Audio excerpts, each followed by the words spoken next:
वैदेहि सहितं सुरद्रुमतले हैमे महामण्डपे मध्ये पुष्पकमासने मणिमये वीरासने सुस्थितम् अग्रे वाचयति प्रभञ्जनसुते तत्त्वं मुनिभ्यः परम् व्याख्यान्तं भरतादिभिः परिवृतं रामं भजे श्यामलम्। ಎಲ್ಲರಿಗೂ ನಮಸ್ಕಾರ. ರಾಮತೀರ್ಥ ಸೇವಾ ಫೌಂಡೇಶನ್ನಿನ ಎಂದೂ ಮಾಸದ ನೆನಪಿನ ಕಾರ್ಯಕ್ರಮಕ್ಕೆ ಎಂದಿನಂತೆ ಮಾಸಕ್ಕೊಂದು ನಡೆಯುವ ಕಾರ್ಯಕ್ರಮಕ್ಕೆ ಎಲ್ಲರಿಗೂ ಸ್ವಾಗತ. ರಾಮತೀರ್ಥ ಸೇವಾ ಫೌಂಡೇಶನ್ ಸ್ವಾಮಿ ರಾಮತೀರ್ಥರ ವಿಚಾರಧಾರೆಯನ್ನ ಜನರಿಗೆ ತಲುಪಿಸುವುದಕ್ಕೆ ಸ್ಥಾಪನೆಗೊಂಡ ಸಂಸ್ಥೆ. 16 ವರ್ಷಗಳಿಂದ ಮಾಸಕ್ಕೊಂದು ಕಾರ್ಯಕ್ರಮವನ್ನು ಎಂದೂ ಮಾಸದ ನೆನಪು ಎನ್ನುವ ಶೀರ್ಷಿಕೆಯಲ್ಲಿ ತಪ್ಪದೇ ನಡೆಸುತ್ತಾ ಬಂದಿದೆ. ಇಂದಿನ ರಾಮ ಭುವನಾಭಿರಾಮ ಎನ್ನುವ ಶೀರ್ಷಿಕೆಯಲ್ಲಿ ನಡೆಯುವ ಗಮಕ ಕಾರ್ಯಕ್ರಮ ಮಾತೆಯರಾದ ಕರ್ನಾಟಕ ಕಲಾಶ್ರೀ ಶ್ರೀಮತಿ ಗಂಗಮ್ಮ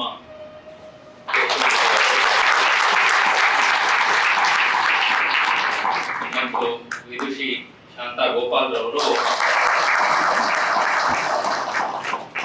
ನಮ್ಮ ಸಂಸ್ಥೆಗೆ ಬಂದಿರುವುದು ನಮ್ಮ ಹೆಮ್ಮೆಯ ವಿಷಯ. ರಾಮತೀರ್ಥರ 150ನೇ ಜಯಂತಿಯ ವರ್ಷವೂ ಕೂಡ 150ನೇ ಜಯಂತಿ ಮುಗಿದು ಅಕ್ಟೋಬರ್ ತಿಂಗಳಲ್ಲಿ ಒಂದು ದೊಡ್ಡ ಸಂಭ್ರಮದ ರೀತಿಯಲ್ಲಿ ಮಾಡಿ ಪುಸ್ತಕ ಬಿಡುಗಡೆ ಎಲ್ಲ ಕಾರ್ಯಕ್ರಮ ನಡೆದಿತ್ತು. ಅದಾದ ನಂತರ ಇನ್ನೊಂದು ದೊಡ್ಡ ಕಾರ್ಯಕ್ರಮ ನಡೆಯಲಿದೆ ಜನವರಿ 22ರಂದು. ಆ ಸಂಭ್ರಮದಲ್ಲಿ ಈ ಕಾರ್ಯಕ್ರಮ ನಾವು ಪರೋಕ್ಷವಾಗಿ ಪಾಲ್ಗೊಳ್ಳುವ ಒಂದು ಅವಕಾಶ ಅಂತ ಭಾವಿಸಬಹುದು.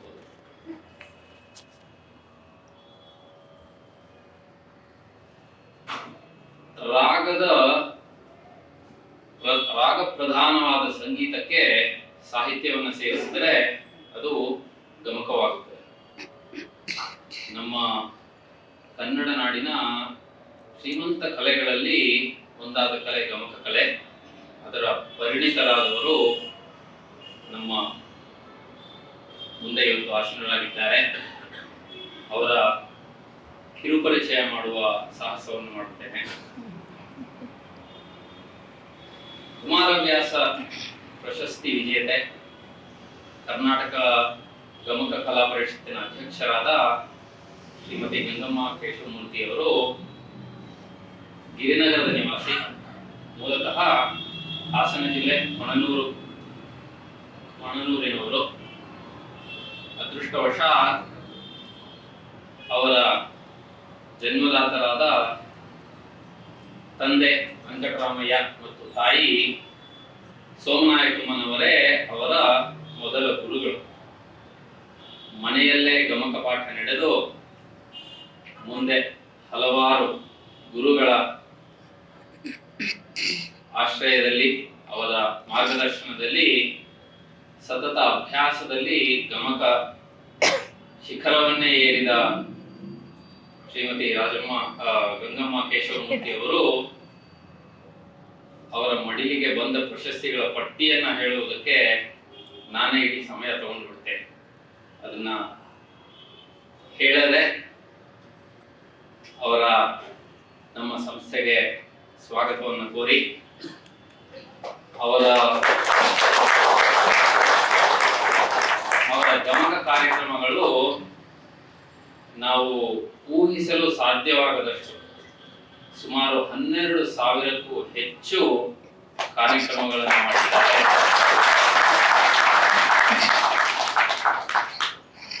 ಸುಮಾರು 1,000ಕ್ಕೂ ಹೆಚ್ಚು ವಿದ್ಯಾರ್ಥಿಗಳನ್ನ ಈ ಕಲೆಗೆ ಕೊಟ್ಟಿದ್ದಾರೆ. ಅವರಿಗೆ ಅವರ ಜೊತೆಗೂಡಿರುವವರು ವಿದುಷಿ ಶಾಂತಾ ಗೋಪಾಲ್ ಅವರು. ಅವರು ಕೂಡ ಗಿರಿನಗರದ ನಿವಾಸಿ. ಕನ್ನಡ, ಸಂಸ್ಕೃತ ಮತ್ತು ಹಿಂದಿ ಭಾಷೆಗಳಲ್ಲಿ MA ಪದವಿ ಪಡೆದ ಬಹುಭಾಷಾ ಪರಿಣಿತ. ಅಷ್ಟೇ ಅಲ್ಲ, ಕವಯತ್ರಿ ಕೂಡ. ಜೊತೆಗೆ ತುಷಾರ, ಮಯೂರ, ಉತ್ಥಾನ, ವಿಕ್ರಮ ಹೀಗೆ ಅನೇಕ ಮಾಸಪತ್ರಿಕೆಗಳು, ಸಾಪ್ತಾಹಿಕ ಪತ್ರಿಕೆಗಳಲ್ಲಿ ನೂರಾರು ಲೇಖನಗಳನ್ನು ಬರೆದಿದ್ದಾರೆ. ಮಹಾಭಾರತ ಮತ್ತು ಚೌಪದಿ ಸಂಬಂಧಿತಪಟ್ಟ ಪುಸ್ತಕಗಳನ್ನು ಬರೆದಿದ್ದಾರೆ. ಸರಿನಾ? ಪುಸ್ತಕಗಳನ್ನು ಬರೆದಿದ್ದಾರೆ. ಅವರಿಗೂ ಆದರದ ಸ್ವಾಗತ. ಇವತ್ತಿನ ವಿಷಯ, ಗಮಕದ ವಿಷಯ, ಮಹಾಕವಿ ಮುದ್ದಣ್ಣನ ಶ್ರೀರಾಮ ಪಟ್ಟಾಭಿಷೇಕ. ಈ ಕಾವ್ಯದ ಆಯ್ದ ಪದ್ಯಗಳ ವಾಚನವನ್ನು ಶ್ರೀಮತಿ ಗಂಗಮ್ಮ ಕೇಶವಮೂರ್ತಿ ಅವರು ಮಾಡಲಿದ್ದಾರೆ. ಅದಕ್ಕೆ ಪ್ರೌಢ ವ್ಯಾಖ್ಯಾನವನ್ನು ವಿದುಷಿ ಶಾಂತಾ ಗೋಪಾಲ್ ಅವರು ಕೊಡಲಿದ್ದಾರೆ. ಆಗಲೇ ಹೇಳಿದ ಹಾಗೆ ಅಯೋಧ್ಯೆ 22ನೇ ತಾರೀಕು, ಇನ್ನು 10 ದಿವಸದಲ್ಲಿ ಶ್ರೀರಾಮನ ಪುನರ್ನಿರ್ಮಿತ ದೇವಸ್ಥಾನದಲ್ಲಿ ಪುನರ್ ಪ್ರತಿಷ್ಠಾಪನೆ ಆಗಲಿದೆ. ಎಲ್ಲೆಡೆ ಸಂಭ್ರಮ. ಇಲ್ಲಿ ನಮ್ಮ ರಾಮತೀರ್ಥ ಸೇವಾ ಫೌಂಡೇಶನ್ ಆಶ್ರಯದಲ್ಲಿ ನಡೆಯುತ್ತಿರುವ ಕಾರ್ಯಕ್ರಮದಲ್ಲಿ ನಿರಾಮ ಯೋಗ ಕುಟೀರಂ ಸ್ಥಳದಲ್ಲಿ ನಡೆಯುತ್ತಿರುವ ಈ ಕಾರ್ಯಕ್ರಮಕ್ಕೆ ಶ್ರೀರಾಮ ಪಟ್ಟಾಭಿಷೇಕ ಮಾಡಿಸಿದಷ್ಟೇ ನಾವು ಆ ಸಂಭ್ರಮದಲ್ಲಿ ತೊಡಗೋಣ ಅಂತ ಆಶಿಸುತ್ತಾ ವಿದುಷಿ ಮಾತೆಯರನ್ನ ಈ ಕಾರ್ಯಕ್ರಮವನ್ನು ನಡೆಸಿಕೊಡ್ಬೇಕು ಅಂತ ಕೇಳ್ತೀವಿ.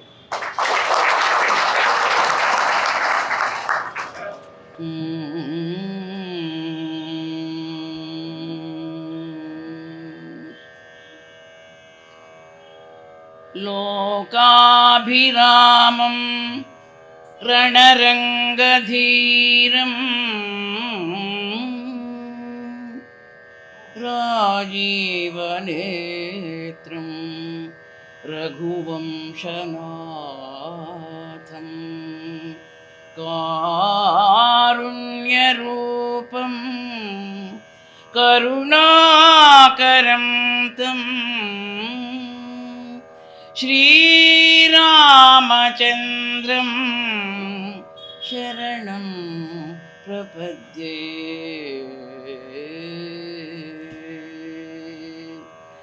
ಶ್ರೀಮದಚಲಾತ್ಮಜಾನನಕೈರವಾಬ್ಜಂ ನಿರಾಮಯಂ ದಿವ್ಯಕೇಶಂ ರಾಜಶೇಖರಂ ಸಾಮಗಾನಪ್ರಿಯಂ ಹರಿಸುತಾಹಿತಂ ಅಹೀನಾಲಂಕೃತಾಂಗಂ ಶಿವಂ ಕಾಮಮುಖ್ಯಾರಿವರ್ಗಧ್ವಂ ಸೇ ಭೂತಪತಿ ಭೀಮವಿಕ್ರಮೀ ಪುಣ್ಯಜನವಂದಿತಂ ಸದಾ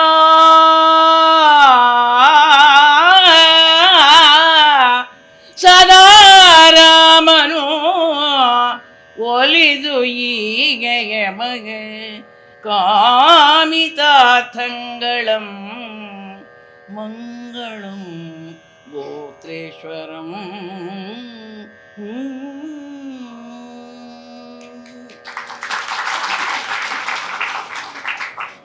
ಚಿದಾನಂದ ಕಲಾಮಾಣಿ ವಂದೇ ಚಂದ್ರಕಲಾಧರ ನೈರ್ಮಲ್ಯ ತಾರತಮ್ಯೇನ ಬಿಂಬಿತಾ ಚಿತ್ತವೃತ್ತಿಷು ರತ್ನಾಕರ ಧೌತಪದ ಹಿಮಾಲಯ ಕಿರೀಟಿನಿ ಬ್ರಹ್ಮ ರಾಜರ್ಷಿ ರತ್ನಾಢ್ಯಂ ವಂದೇ ಭಾರತ ಮಾತರ. ಎಲ್ಲರಿಗೆ ಶುಭ ಸಂಜೆ. ಇದು ಒಂದು ಕಾಕತಾಳೀಯವಾದಂತಹ ಸಂದರ್ಭ ಅಂತ ನಾನು ಅಂದ್ಕೊಂಡಿದ್ದೀನಿ. ಯಾಕೆ ಅಂದರೆ 20ನೇ ತಾರೀಕು ಶ್ರೀರಾಮನ ಪ್ರಾಣ ಪ್ರತಿಷ್ಠೆ ಆಗೋದು ಒಂದು ವಿಷಯ ಆದರೆ, ನಾವು ಇವತ್ತು ಆಯ್ಕೆ ಮಾಡಿಕೊಂಡಿರುವಂತಹ ಶ್ರೀರಾಮ ಪಟ್ಟಾಭಿಷೇಕಂ ನಂದಣಿಕೆಯ ಲಕ್ಷ್ಮೀನಾರಾಯಣಪ್ಪ ಅನ್ನೋವಂತಹ ಹೆಸರಿನ ಮುದ್ದಣ ಕವಿ ಅದು. ಅವನು ನೋಡೋಕ್ಕೆ ಮುದ್ದಾಗಿದ್ದಂತೆ, ಅದಕ್ಕೆ ಮಗುನಲ್ಲಿ ಅವನನ್ನು ಮುದ್ದಣ ಅಂತ ಕರೀತಾ ಅದೇ ಹೆಸರೇ ಉಳ್ಕೊಂಡ್ಬಿಡ್ತು. ಇವಾಗ ಯಾರು ಅವರನ್ನು ನಂದಳಕೆ ಲಕ್ಷ್ಮೀನಾರಾಯಣಪ್ಪ ಅಂತ ಕರೆಯೋದೇ ಇಲ್ಲ. ಮುದ್ದಣನ ಕಾವ್ಯಗಳು, ಮುದ್ದಣನ ಶ್ರೀರಾಮಿ ಪಟ್ಟಾಭಿಷೇಕ ಇದೆಲ್ಲ. ಮುದ್ದಣನ ಹೆಸರು ಕೇಳದೇ ಇದ್ದವರೇ ಇಲ್ಲ ಬಹುಶಃ. ಯಾಕೆಂದರೆ ಮುದ್ದಣ ಮನೋರಮೆಯರ ಸಲ್ಲಾಪ ಅನ್ನೋದಂತೂ ಎಲ್ಲರೂ ಕೇಳೇ ಇರ್ತೀರ. ಹೀಗಾಗಿ ಆ ಮುದ್ದಣ ಮನೋರಮೆಯರ ಸಲ್ಲಾಪದ ಮೂಲಕನೇ ಅವನ ಮಿಕ್ಕ ಕಾವ್ಯಗಳ ಪರಿಚಯ ಇಲ್ಲದೇ ಇದ್ದವ್ರಿಗೂ ಕೂಡ ಮುದ್ದಣನ ಹೆಸರು ಚೆನ್ನಾಗೇ ಗೊತ್ತು ನಮ್ಮ ಕನ್ನಡದ ಜನರಿಗೆ ಅಥವಾ ಕನ್ನಡ ನಾಡಿನಲ್ಲಿ. ನಾನು ಯಾಕೆ ಕಾಕತಾಳೀಯ ಅಂತ ಹೇಳಿದೆ ಅಂತಂದರೆ, ಮುದ್ದಣ ಹುಟ್ಟಿದ್ದು ಕೂಡ ಇದೇ ಜನವರಿ ತಿಂಗಳಲ್ಲಿ 24ನೇ ತಾರೀಕು 1870ನೇ ಇಸವಿಯಲ್ಲಿ ಅವನು ಹುಟ್ಟಿದ್ದು. ಅಂದರೆ ನೋಡಿ, ಎಲ್ಲ ಒಂದಕ್ಕೊಂದಕ್ಕೆ ಹೊಂದಿಕೊಳ್ಳುತ್ತೆ ಅಂತೀವಲ್ಲ, ಹಾಗೆ ಈ ಜನವರಿನಲ್ಲಿ ಇವತ್ತು ನಾವು ಮುದ್ದಣನ ಕಾವ್ಯವನ್ನೇ ತಗೊಂಡು ಒಂದು ಭಾಗವನ್ನು, ಆಯ್ದ ಪದ್ಯಗಳನ್ನು ನಾವು ತಮ್ಮ ಮುಂದೆ ಪ್ರಸ್ತುತಪಡಿಸ್ತಾ ಇದ್ದೀವಿ. ಮುದ್ದಣ ಬಹಳ ಅಲ್ಪಜೀವಿಯಾಗಿದ್ದವರು. ಅಂದರೆ 31 ವರ್ಷಗಳ ಕಾಲ ಮಾತ್ರವೇ ಅವರು ಬದುಕಿದ್ದಿದ್ದು. ವೃತ್ತಿಯಿಂದ ವ್ಯಾಯಾಮ ಶಿಕ್ಷಕರಾಗಿದ್ದರು. ಅದು ಒಂದು ಕಾಕತಾಳೀಯ. ನಿರಾಮಯದ ಈ ಯೋಗ ಕೇಂದ್ರದಲ್ಲಿ ವ್ಯಾಯಾಮ ಶಿಕ್ಷಕರಾಗಿದ್ದಂಥವರ ಕಾವ್ಯದ ಒಂದು ಭಾಗವನ್ನು ನಾವು ಪ್ರಸ್ತುತಪಡಿಸ್ತಿದ್ದೀವಿ. ಎಲ್ಲ ಹೀಗೆ ಯೋಗದಿಂದ ಯೋಗ ಕುಟೀರದಲ್ಲಿ ಹೀಗೆ ಕಾಕತಾಳೀಯ ಆಯಿತು ಅಂತ ನನಗೆ ಗೊತ್ತಿಲ್ಲ. ಅದು ಭಗವಾನ್ ರಾಮನ ಒಂದು ಅನುಗ್ರಹವೇ ಅಥವಾ ಅವನ ಉದ್ದೇಶವೇ ಅಂತ ನಾನಾದರೂ ಅದನ್ನು ಭಾವಿಸಿದ್ದೀನಿ. ಆ ವ್ಯಾಯಾಮ ಶಿಕ್ಷಕರಾಗಿದ್ದವರು ಪ್ರವೃತ್ತಿಯಿಂದ ಸಾಹಿತ್ಯ ಪ್ರೇಮಿ, ಮಹಾಜ್ಞಾನದಾಹಿಯಾಗಿದ್ದರು. ಜ್ಞಾನವನ್ನು ಸಂಪಾದಿಸಬೇಕು ಅನ್ನೋದು ಅವರ ಕಣದಲ್ಲೂ ಇತ್ತು. ಎಷ್ಟರ ಮಟ್ಟಿಗೆ ಅಂತ ಹೇಳಿದ್ರೆ, ಅವರಿಗೆ ಕೋಶಗಳನ್ನು, ನಿಘಂಟುಗಳನ್ನು, ಶಬ್ದಮಣಿ ದರ್ಪಣವನ್ನು, ಅಮರಕೋಶವನ್ನು, ವಸ್ತುಕೋಶಗಳನ್ನೆಲ್ಲ ಬಾಯ್ಪಾಠ ಮಾಡಿದ್ರಂತೆ ಅವರು. ಒಂದು ಬಡತನ, ಪುಸ್ತಕಗಳನ್ನು ತಗೊಳ್ಳೋದಕ್ಕೆ ಆಗ್ತಾ ಇರಲಿಲ್ಲ. ಎರಡನೇದು, ಮುದ್ದಣ ಇದ್ದ ಕಾಲದಲ್ಲಿ ಇಷ್ಟು ಪುಸ್ತಕಗಳು ಸುಲಭವಾಗಿ ಯಾರಿಗೂ ಸಿಗ್ತಾ ಇರಲಿಲ್ಲ. ಅದು ಅಂತಹ ಶಾಸ್ತ್ರದ ಸಂಬಂಧಿಸಿದ್ದು ಈ ಥರ ಕೋಶಾದಿಗಳಂತೂ ಯಾರಿಗೂ ಸಿಗ್ತಾ ಇರಲಿಲ್ಲ. ಈಗ ನಾವು ನೆಟ್ಟಲ್ಲಿ ಏನು ಬೇಕಾದರೂ ತೊಗೊಳ್ಬೋದು, ಅವಾಗ ಹಾಗಿರಲಿಲ್ಲ. ಹಾಗಾಗಿ ಪುಸ್ತಕಗಳನ್ನು ಕೊಳ್ಳಲಾರದ ಸಂಕಟಕ್ಕೆ ಮತ್ತು ಸುಲಭವಾಗಿ ಸಿಗದೇ ಇದ್ದಂತಹ ಪರಿಸ್ಥಿತಿ ಇದ್ದಿದ್ದರಿಂದ ಅವರೆಲ್ಲವನ್ನು ಕೂಡ ಬಾಯಿಪಾಠ ಮಾಡಿದರು ಅಂತ ಹೇಳ್ತಾರೆ. ಹೀಗೆ ಬಹಳ ಚುರುಕಾದಂಥ ಬುದ್ಧಿ ಇತ್ತು, ಬಹಳ ಧೀಮಂತಿಕೆ ಇತ್ತು, ಪ್ರತಿಭೆ ಇತ್ತು, ತುಂಬ ಕಷ್ಟಪಡುವಂತಹ ಸ್ವಭಾವ ಇತ್ತು. ಎಲ್ಲಿವರೆಗೆ ಅಂದರೆ ಅವರು ಏಕಸಂಧಿಗ್ರಾಹಿಯಾಗಿದ್ದರಂತೆ. ಮಂಜೇಶ್ವರ ಗೋವಿಂದ ಪೈಗಳು ಬರೀತಾರೆ ಒಂದು ಕಡೆ, ಅವರು ಈ ಅಂಚೆ ಕಚೇರಿ ಹಿಂದೆಲ್ಲ ಟೆಲಿಗ್ರಾಮ್ ಬರ್ತಾ ಇತ್ತಲ್ಲ, ಆ ಟೆಲಿಗ್ರಾಮ್ ಯಂತ್ರದಲ್ಲಿ ಆ ಮೋರ್ಸ್ ಕೋಡ್ ಇರ್ತಾ ಇತ್ತಲ್ಲ, ಆ ಟಕ್ ಟಕ್ ಟಕ್ ಟಕ್ ಅಂತ ಬರೋದನ್ನು ಹೊರಗಡೆ ನಿಂತ್ಕೊಂಡೇನೆ ಅದು ಏನು ಅನ್ನೋದನ್ನು ಅವ್ರು ಹೇಳ್ತಾ ಇದ್ರಂತೆ. ಆ ಮಟ್ಟದ ಒಂದು ಬುದ್ಧಿವಂತಿಕೆ ಅವರಿಗಿತ್ತು ಅಂತ ಹೇಳ್ತಾರೆ. ಇಂಥ ಒಂದು ಮುದ್ದಣ ಅವರಿಗೆ ಬಹಳ ಬಡತನ ಇತ್ತು. ಬಡತನದ ಕಾರಣದಿಂದಲೇ ಸರಿಯಾಗಿ ಆಹಾರ ಮೊದಲಾವುದು ಸಿಗದೇ ಇದ್ದಿದ್ದರಿಂದನೋ ಏನೋ ಗೊತ್ತಿಲ್ಲ, ಬೇಗ ಕ್ಷಯರೋಗಕ್ಕೆ ತುತ್ತಾಗಿ ಅವರು 31 ವರ್ಷ ಮಾತ್ರ ಬದುಕಿ 1901ರ ಫೆಬ್ರವರಿ ತಿಂಗಳಲ್ಲಿ ಅವರು ತಮ್ಮ ಹಸುವನ್ನು ನೀಗಿದ್ರು. ಇಂತಹ ಮುದ್ದಣ ಅವರಿಗೆ ಅವರು ಕಾವ್ಯಗಳನ್ನೆಲ್ಲ ಬರೆದಿದ್ದಾರೆ. ಏನೆಲ್ಲ ಅಂತಂದರೆ ರಾಮಾಶ್ವಮೇಧ ಮತ್ತು ಅದ್ಭುತ ರಾಮಾಯಣ, ಶ್ರೀರಾಮ ಪಟ್ಟಾಭಿಷೇಕಂ, ರತ್ನಾವತಿ ಕಲ್ಯಾಣ ಅನ್ನೋದು ಯಕ್ಷಗಾನ ಪ್ರಸಂಗ, ಕುಮಾರ ವಿಜಯ ಅನ್ನೋದು ಯಕ್ಷಗಾನ ಪ್ರಸಂಗ. ಇಷ್ಟೆಲ್ಲ ಬರೆದಿದ್ರೂ ಕೂಡ ಅವರಿಗೆ ಪ್ರಸಿದ್ಧಿ ಬಂದದ್ದು ಮರಣೋತ್ತರವೇ. ಹೀಗೆಲ್ಲ ಮರಣೋತ್ತರ ಪದ್ಮಶ್ರೀ, ಮರಣೋತ್ತರ ಭಾರತ ರತ್ನ ಅಂತ ಹೇಳ್ತೀವಲ್ಲ, ಹಾಗೆ ಅವರಿಗೆ ಪ್ರಶಸ್ತಿ ಬಂದಿದ್ದು, ಅಂದರೆ ಪ್ರಸಿದ್ಧಿ ಬಂದಿದ್ದು ಮರಣಾನಂತರವೇ ಬಂತು. ಯಾವಾಗ ಅಂದರೆ 1934ರಲ್ಲಿ ಇಲ್ಲಿಯ ಸೆಂಟ್ರಲ್ ಕಾಲೇಜಲ್ಲಿ ಕರ್ನಾಟಕ ಸಂಘ ಇತ್ತಲ್ಲ, ಬಹಳ ಪ್ರಸಿದ್ಧವಾದದ್ದು, ಅನೇಕರಿಗೆ ಗೊತ್ತಿರ್ಬೋದು. ಅಲ್ಲಿ ಇವರ ಜ್ಞಾಪಕೋತ್ಸವ ಅಂತ ಮಾಡಿ ಆಗ ಇವರ ಹೆಸರು ಬಹಳ ಬಳಕೆಗೆ ಬಂದು ಆಮೇಲೆ ಅವರಿಗೆ ಎಲ್ಲ ಕಡೆಯಿಂದ ಪ್ರಸಿದ್ಧಿಗಳು ಬರೋದಕ್ಕೆ ಶುರು ಆಯಿತು. ಇಂತಹ ಮುದ್ದಣ ಅವರ ನಾವು ಇವತ್ತು ಶ್ರೀರಾಮ ಪಟ್ಟಾಭಿಷೇಕಂ, ಈ ವಾರ್ಧಕ ಷಟ್ಪದಿಯಲ್ಲಿ ಇರೋವಂತಹ ಕಾವ್ಯ, ಇದೊಂದೇ ಅವರು ಪದ್ಯ ಕಾವ್ಯವನ್ನು ಬರೆದಿರೋದು. ಅದ್ಭುತ ರಾಮಾಯಣ ಮತ್ತು ರಾಮಾಶ್ವಮೇಧ ಎರಡೂ ಕೂಡ ಗದ್ಯದಲ್ಲಿ ಇರೋವಂಥದ್ದು. ಇವರನ್ನು ಹೊಸಗನ್ನಡದ ಮುಂಗೋಳಿ ಅಂತ ಕೂಡ ಕರೀತಾರೆ. ಯಾಕೆ ಅಂತಂದರೆ ಪದ್ಯದಿಂದ ಗದ್ಯದ ಕಡೆಗೆ ಹೊರಳಿದ್ದು ಒಂದು, ಮತ್ತು ಭಾಷೆಯನ್ನು ಹದಗೊಳಿಸಿ ಹೊಸಗನ್ನಡದ ಬೇರೆ ಬೇರೆ ರೀತಿಯ ಪ್ರಕಾರಗಳಿಗೆ ಅವರು ತೆರೆಕೊಳ್ಳೋ ಹಾಗೆ ಮಾಡಿದ್ರಿಂದ ಅವರನ್ನು ಪ್ರಭಾತ ಕುಕ್ಕುಟ ಅಥವಾ ಹೊಸಗನ್ನಡದ ಮುಂಗೋಳಿ ಅಂತ ಕೂಡ ಅವರನ್ನು ಕರೀತಾರೆ. ಈ ವಾರ್ಧಕ ಷಟ್ಪದಿಯಲ್ಲಿರುವಂತಹ ಈ ಶ್ರೀರಾಮ ಪಟ್ಟಾಭಿಷೇಕಂ ಒಂದು ಖಂಡಕಾವ್ಯ. ಕೇವಲ 5 ಸಂಧಿಗಳಿವೆ. 200 ಪದ್ಯ, 200ಕ್ಕಿಂತಲೂ ಕಡಿಮೆ ಅಂತಲೂ ಹೇಳ್ತಾರೆ, ಕೆಲವರು 250 ಅಂತ ಹೇಳ್ತಾರೆ. ನನ್ನ ಅಂದಾಜು ಒಂದು 220 ಪದ್ಯ ಇದೆ ಅಂತ ಹೇಳಿ ನಮ್ಮ ಹತ್ರ ಇರೋವಂತಹ ಈ ಜಿ ವೆಂಕಟಸುಬ್ಬಯ್ಯನವರು ಅವರೆಲ್ಲ ಸಂಪಾದನೆ ಮಾಡಿಕೊಟ್ಟಿರೋದನ್ನು ನೋಡಿದಾಗ ಇದೆ. ಅಲ್ಲಿ 5 ಸಂಧಿಗಳಲ್ಲಿ ಅದರಲ್ಲೂ ಕತೆ ಹೇಳಿರೋದು 3 ಸಂಧಿನಲ್ಲಿ. ಮೊದಲ 2 ಸಂಧಿ ನಾಂದಿ ಸಂಧಿ, ಪೀಠಿಕಾ ಸಂಧಿ ಅಂತ 2 ಮಾಡಿದ್ದಾರೆ. ಇದು ಕೂಡ ವಿಶೇಷ. ನಮ್ಮಲ್ಲಿ ಕುಮಾರವ್ಯಾಸ, ಲಕ್ಷ್ಮೀಶ ಇವ್ರನ್ನೆಲ್ಲ ನೋಡಿದಾಗ ಅವರು ಕೇವಲ ನಾಂದಿ ಸಂಧಿ ಅಂತ ಒಂದು ಮಂಗಳಾಚರಣೆಯ ಸಂಧಿಯನ್ನು ಮಾಡಿ ಅವರು ಆರಂಭ ಮಾಡ್ತಾರೆ ಕಾವ್ಯನ. ಇವರು ನಾಂದಿ ಸಂಧಿಯನ್ನು ಮಾಡಿ ಆಮೇಲೆ ಪೀಠಿಕಾ ಸಂಧಿಯನ್ನು ಕೂಡ ಮಾಡಿದ್ದಾರೆ. ಆ ನಾಂದಿ ಸಂಧಿ ನೋಡಿ ಅದು ವಿಶೇಷ. 9 ಪದ್ಯ ಇರೋದು. ಅದೊಂದು ರೀತಿಯಾಗಿ ಚಮತ್ಕಾರದ ಒಂದು ಸಂಧಿ. ಆ 9 ಪದ್ಯಗಳ ಮೊದಲ ಅಕ್ಷರಗಳನ್ನು ನೋಡಿದ್ರೆ ಶ್ರೀರಾಮಚಂದ್ರಾಯ ನಮಾಮಿ ಅಂತ ಹೇಳಿ ಬರುತ್ತೆ. ಇದು ವ್ಯಾಕರಣ ಶುದ್ಧ ಅಲ್ಲ ಸಂಸ್ಕೃತದ್ದು, ಆದರೂ ಅದಕ್ಕೂ ಕೂಡ ಬೇಕಾದಷ್ಟು ಜಸ್ಟಿಫಿಕೇಷನ್ಸ್ನ ಕೊಟ್ಟಿದ್ದಾರೆ. ಒಟ್ಟಿನಲ್ಲಿ ಶ್ರೀರಾಮಚಂದ್ರಾಯ ನಮಾಮಿ ಅನ್ನೋ ರೀತಿಯಾಗಿ ಆದ್ಯಕ್ಷರಗಳನ್ನು ಜೋಡಿಸಿದ್ರೆ ಬರೋ ಹಾಗೆ ಮಾಡಿದ್ದಾರೆ. ಆಮೇಲೆ ಪೀಠಿಕಾ ಸಂಧಿಯಲ್ಲಂತೂ ಅನೇಕ ವಿಧವಾದ ಚಮತ್ಕಾರಗಳನ್ನು ಮಾಡಿದ್ದಾರೆ. ಚಮತ್ಕಾರದ ಪದ್ಯಗಳು. ಪೀಠಿಕಾ ಸಂಧಿನ ತಗೊಂಡ್ರೆ ಒಂದು 2-3 ದಿನ ಅದಕ್ಕೆ ವ್ಯಾಖ್ಯಾನ ಮಾಡ್ಬೋದು. ಅಷ್ಟರ ಮಟ್ಟಿನ ವಿಷಯವನ್ನು ಇಟ್ಟು ಆ ಸಂಧಿಯನ್ನು ನಿರ್ವಾಹ ಮಾಡಿದ್ದಾರೆ.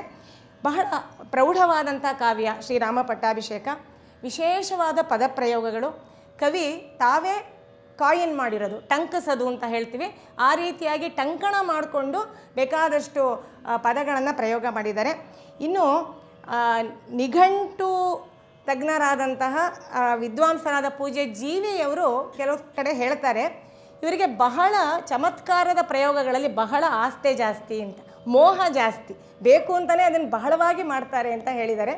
ಅಲ್ಲದೆ ಅನೇಕರು ಹೇಳ್ತಾರೆ ಹಾಗೇನೇ ಇವರು ಜೀವಿ ಏನಾದರೂ ನಮಗೆ ಇದನ್ನು ಸಂಗ್ರಹ ಮಾಡಿ ಅದಕ್ಕೆ ಅರ್ಥವನ್ನೂ ಬರೆದು ಕೊಡದೆ ಹೋಗಿದ್ದಿದ್ರೆ ಇವತ್ತು ನಮಗೆ ಈ ಶ್ರೀರಾಮ ಪಟ್ಟಾಭಿಷೇಕವನ್ನು ಅರ್ಥ ಹೇಳೋದು ನಿಜಕ್ಕೂ ಕಷ್ಟ ಆಗ್ತಾಯಿತ್ತು. ಆ ಮಟ್ಟದ ಒಂದು ಪ್ರೌಢವಾದಂತಹ ಕಾವ್ಯ ಇದು. ಜೀವಿಯವರನ್ನ ನಾವು ನೆನಪಿಸ್ಕೊಳ್ಬೇಕು. ಇನ್ನು ನೋಡಿದ್ರೆ ಇದರ ಕಥೆಯ ಹಂದರ ಏನೂ ಇಲ್ಲ. ಬಹಳ ಬಹಳ ಚಿಕ್ಕದಾದಂಥ ಹಂದರ ನೋಡಿ. 4 ಸಾಲಲ್ಲಿ ಕಥೆಯನ್ನು ನಾವು ಹೇಳ್ಬೋದು. ರಾವಣರ ಯುದ್ಧ ಮುಗಿದಿದೆ. ಲಂಕೆಯಲ್ಲಿ ರಾವಣ ಹತನಾಗಿದ್ದಾನೆ, ರಾಮನಿಗೆ ವಿಜಯ ಆಗಿದೆ. ಆಮೇಲೆ ಅವನು ಪುಷ್ಪಕ ವಿಮಾನದಲ್ಲಿ ನಂದಿ ಗ್ರಾಮದ ಕಡೆಗೆ ಬಂದಿದ್ದಾನೆ. ನಂದಿ ಗ್ರಾಮಕ್ಕೆ ಬಂದು ಭರತನನ್ನು ಸಕಾಲದಲ್ಲಿ ಅವನ ಅಗ್ನಿ ಪ್ರವೇಶ ಮಾಡದೇ ಇರೋದನ್ನು ತಡೆದು ಸಕಾಲದಲ್ಲಿ ಅವನನ್ನು ಭೇಟಿ ಮಾಡಿ ಎಲ್ಲರ ಜೊತೆ ಅಯೋಧ್ಯೆಗೆ ಹೋಗಿ ಅಯೋಧ್ಯೆಯಲ್ಲಿ ಪಟ್ಟಾಭಿಷಿಕ್ತನಾಗ್ತಾನೆ. ಇಷ್ಟೇ ಕತೆ. ಈ ಒಂದು ಸಣ್ಣ ಹಂದರದ ಮೇಲೆ ಕವಿ ತನ್ನ ಪ್ರತಿಭೆಯ ಸಂಪಿಗೆ, ಕುಂದ, ಜಾಜಿ, ಮಲ್ಲಿಗೆ ಎಲ್ಲ ಹೂಗಳಿನ ಬಳ್ಳಿಯನ್ನು ಹಬ್ಬಿಸಿದ್ದಾನೆ. ಬಹಳ ಸುಂದರವಾಗಿ ತನ್ನ ಈ ಕಥೆಯ ಹಂದರದ ಮೇಲೆ ಕಥಾ ವಸ್ತುವನ್ನು ವಿಸ್ತಾರ ಮಾಡಿ ಬಹಳ ಚೆನ್ನಾಗಿ ಕೊಟ್ಟಿದ್ದಾನೆ. ಇನ್ನು ನೋಡಿದ್ರೆ ಈ ಶ್ರೀರಾಮ ಪಟ್ಟಾಭಿಷೇಕಂ ಈ ಕಥೆಗೆ ಯಾವುದು ಆಕರ? ನಮಗೆಲ್ಲ ಗೊತ್ತಿರೋದು ವಾಲ್ಮೀಕಿ ರಾಮಾಯಣ ಅಂತ. ಆದರೆ ಮುದ್ದಣ ನೋಡಿ ವಾಲ್ಮೀಕಿ ರಾಮಾಯಣನ ಆಶ್ರಯ ಮಾಡಿಕೊಂಡಿಲ್ಲ. ಅವನು ಮಾಡಿಕೊಂಡಿರೋದು ಪದ್ಮಪುರಾಣ ಅಂತರ್ಗತವಾದ ಪಾತಾಳಖಂಡದಲ್ಲಿ ಬರುವಂತಹ ಶೇಷರಾಮಾಯಣ ಅನ್ನುವಂತಹ ಆ ರಾಮಾಯಣದ ವಸ್ತುವನ್ನು ಆಧಾರವಾಗಿಟ್ಕೊಂಡು ಕಾವ್ಯವನ್ನು ಬರೆದಿರೋದು. ಆ ಶೇಷ ವಾತ್ಸ್ಯಾಯನ ಮುನಿಗಳಿಗೆ ಅದನ್ನು ಹೇಳ್ತಾನೆ ಸಂಭಾಷಣೆಯ ರೂಪದಲ್ಲಿ. ಅಲ್ಲಿ ಪದ್ಮಪುರಾಣದಲ್ಲಿದೆ ಅದು. ಅದನ್ನು ಇಟ್ಕೊಂಡು ಆ ಮೂಲದಲ್ಲಿ ಅಷ್ಟು ಸ್ವಾರಸ್ಯವಲ್ಲದ ಕಥೆಯನ್ನು ಕವಿ ಭಾಳ ಸ್ವಾರಸ್ಯಕರವಾಗಿ ಇಲ್ಲಿ ಬೆಳೆಸಿದ್ದಾನೆ. ಅದಕ್ಕೆ ನೋಡಿ ಹೇಳೋದು ಪರಂ ಕವೀನಾಂ ಆಧಾರಂ ಅಂತ ಹೇಳಿ ವಾಲ್ಮೀಕಿ ರಾಮಾಯಣದಲ್ಲಿ ಬರುತ್ತೆ. ಆನಂತರ ಬಂದ ನಮ್ಮ ಭಾರತೀಯ ಸಂಸ್ಕೃತಿಯ ಆಧಾರ ಸ್ತಂಭ ರಾಮಾಯಣ ಮತ್ತು ರಾಮ. ಅವರು ಇಬ್ಬರನ್ನ ಇಲ್ಲದೆ ಹೋದರೆ ನಮ್ಮ ಭಾರತೀಯ ಸಂಸ್ಕೃತಿ ಇಲ್ಲ. ಮದ್ರಾಸಿನಲ್ಲಿ ಒಬ್ಬರು ವಕೀಲರಿದ್ದರು, ಶಿವಸ್ವಾಮಿ ಅಯ್ಯರ್ ಅಂತ ಅವ್ರ ಹೆಸರು. ಇವತ್ತು ಕೂಡ ಶಿವಸ್ವಾಮಿ ಅಯ್ಯರ್ ಅವರ ಹೈಸ್ಕೂಲ್ಗಳು ಅವೆಲ್ಲ ಬಹಳ ಪ್ರಸಿದ್ಧಿ. ಅವರು ಹೇಳ್ತಾ ಇದ್ರಂತೆ, ಭಾರತದಿಂದ ಎಲ್ಲ ಹೊಟ್ಟೋದ್ರೂ ಪರವಾಗಿಲ್ಲ, ರಾಮಾಯಣ ಒಂದಿದ್ರೆ ನಾನು ಪುನಃ ಅದನ್ನು ರೀಬಿಲ್ಡ್ ಮಾಡ್ತೀನಿ ಅಂತ ಹೇಳ್ತಿದ್ರಂತೆ. ಆ ಮಟ್ಟದ ರಾಮಾಯಣಕ್ಕೆ ನಮ್ಮ ಪರಂಪರೆಯಲ್ಲಿ ಗೌರವ ಉಂಟು, ಅದಕ್ಕೆ ಮೌಲ್ಯ ಉಂಟು. ಅಂತಹ ರಾಮಾಯಣ ಎಲ್ಲ ಕಾವ್ಯಕ್ಕೂ ಎಲ್ಲ ಕವಿಗಳಿಗೂ ಮುಂದೆ ಆಧಾರ ಆಯಿತು. ಅದಕ್ಕೆ ನೋಡಿ ನಮ್ಮ ಕುಮಾರವ್ಯಾಸ ತಿಣುಕಿದನು ಫಣಿರಾಯ ರಾಮಾಯಣದ ಕವಿಗಳ ಭಾರದಲ್ಲಿ ಅಂತ ಹೇಳ್ದ. ಆದರೆ ಈ ಪುರಾಣದಲ್ಲೂ ಕೂಡ ಈ ರಾಮಕಥೆ ಬರುತ್ತೆ. ಮಹಾಭಾರತದಲ್ಲಿ ರಾಮಕಥೆ ಬರುತ್ತೆ. ಈಗ ರಾಮನಿಲ್ಲದ ಜಾಗ, ರಾಮನಡಿ ಇಟ್ಟ ನೆಲ ಅಂತ DVG ಹೇಳ್ತಾರಲ್ಲ, ಹಾಗೆ ರಾಮ ಇಲ್ಲದೆ ಇರೋ ಜಾಗವೇ ಇಲ್ಲ. ಅಂತಹ ಶ್ರೀರಾಮ ಪಟ್ಟಾಭಿಷೇಕ, ರಾಮನ ಪಟ್ಟಾಭಿಷೇಕದ ಪೂರ್ವದ ಒಂದು ಭಾಗವನ್ನು, ಯಾಕೆ ಪಟ್ಟಾಭಿಷೇಕ ಆಗ್ತಿರೋದು 22ನೇ ತಾರೀಕು, ಅಲ್ಲಿವರೆಗೂ ನಾವು ಕಾಯೋಣ, ಅದಕ್ಕಾಗಿ ಅದು ಪೂರ್ವದ ಒಂದು ಭಾಗವನ್ನು ಮಾತ್ರ ನಾವು ತಗೊಂಡಿದ್ದೀವಿ.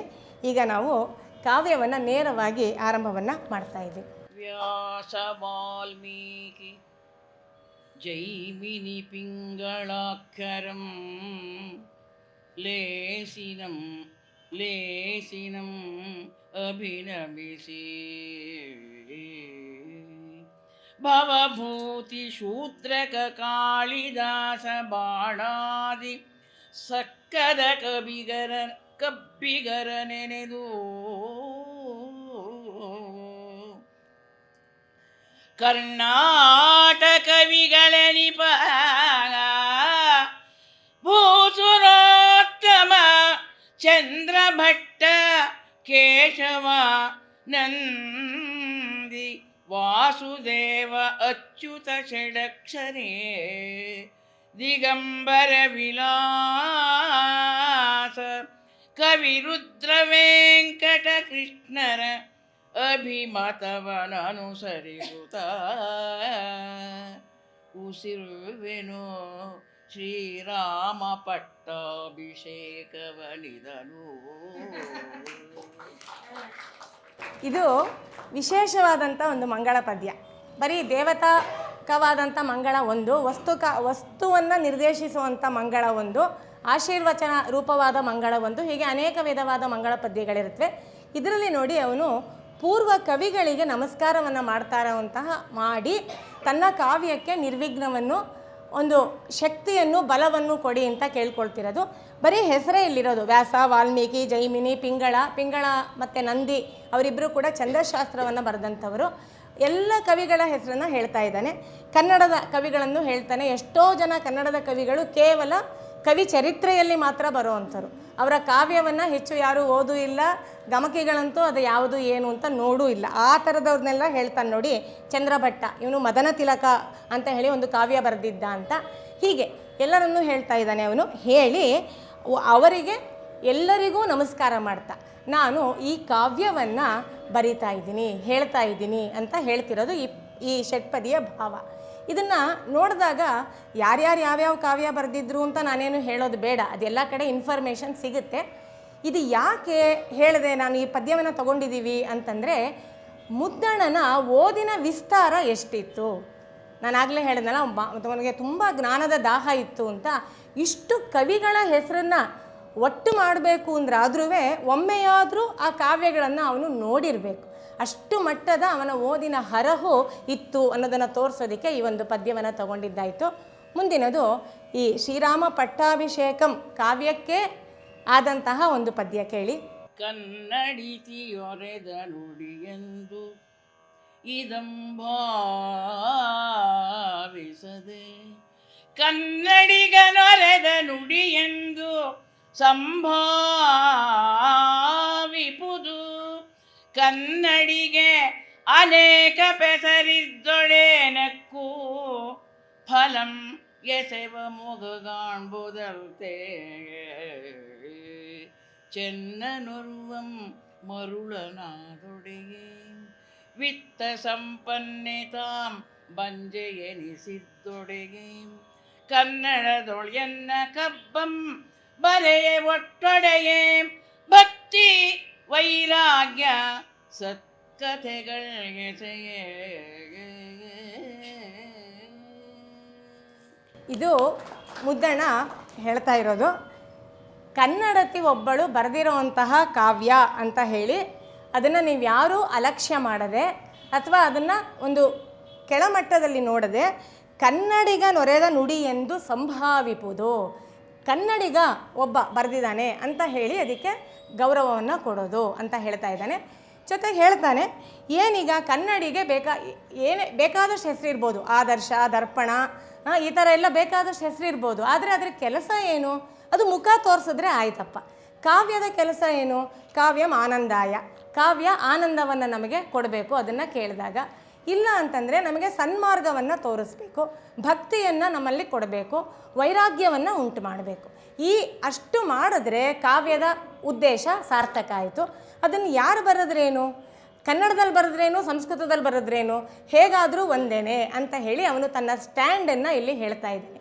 ಯಾಕೆ ಇದನ್ನು ಹೇಳ್ತಾ ಇದ್ದಾನೆ ಅಂತಂದರೆ ನೋಡಿ, ಮುದ್ದಣ ಈ ಶ್ರೀರಾಮ ಪಟ್ಟಾಭಿಷೇಕ ಮತ್ತು ಅದ್ಭುತ ರಾಮಾಯಣ ಇವೆರಡನ್ನೂ ಕೂಡ ಮೊದಲಿಗೆ ತನ್ನ ಹೆಸರಿನಲ್ಲಿ ಪ್ರಕಟ ಮಾಡಿರಲಿಲ್ಲ.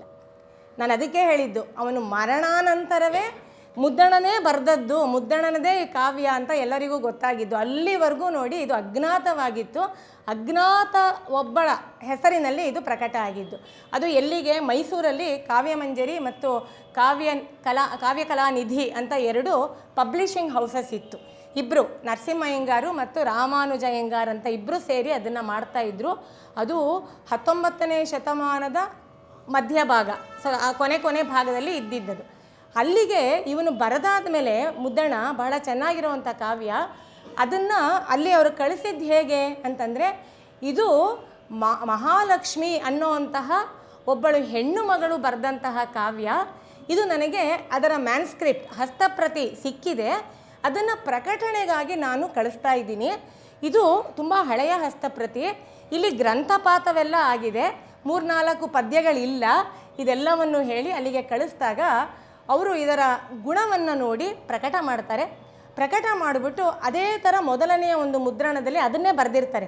ಇದು ಚೆಂಗಲ್ವ ನಾಯಕನ ಆಸ್ಥಾನದಲ್ಲಿರುವಂತಹ ಮಹಾಲಕ್ಷ್ಮಿ ಎನ್ನುವಂತಹ ಒಬ್ಬ ಕಬ್ಬಿಗತಿ ಬರೆದಿರೋದಿದು. ಇಲ್ಲಿವರೆಗೂ ಸಿಕ್ಕಂತಹ ಹೆಣ್ಣು ಮಕ್ಕಳು ಬರೆದ ಕಾವ್ಯದಲ್ಲಿ ಇದೇ ತುಂಬ ಪ್ರೌಢವಾದದ್ದು. ಇಂತಹ ಒಂದು ಹಸ್ತಪ್ರತಿಯನ್ನು ನಮಗೆ ಕಳಿಸಿದ ನಂದಳಿಕೆ ಲಕ್ಷ್ಮೀನಾರಾಯಣಪ್ಪನವರಿಗೆ ನಾವು ಕೃತಜ್ಞರಾಗಿದ್ದೇವೆ ಅಂತ ಹೇಳಿ ಇದನ್ನು ಕೊಟ್ಟಿದ್ದಾರೆ ನೋಡಿ. ಇಲ್ಲಿ ಸುಮ್ಮನೆ ನಿಮಗೆ ತೋರಿಸ್ತೀನಿ, ತಂದಿದ್ದೀನಿ ನೋಡಿ.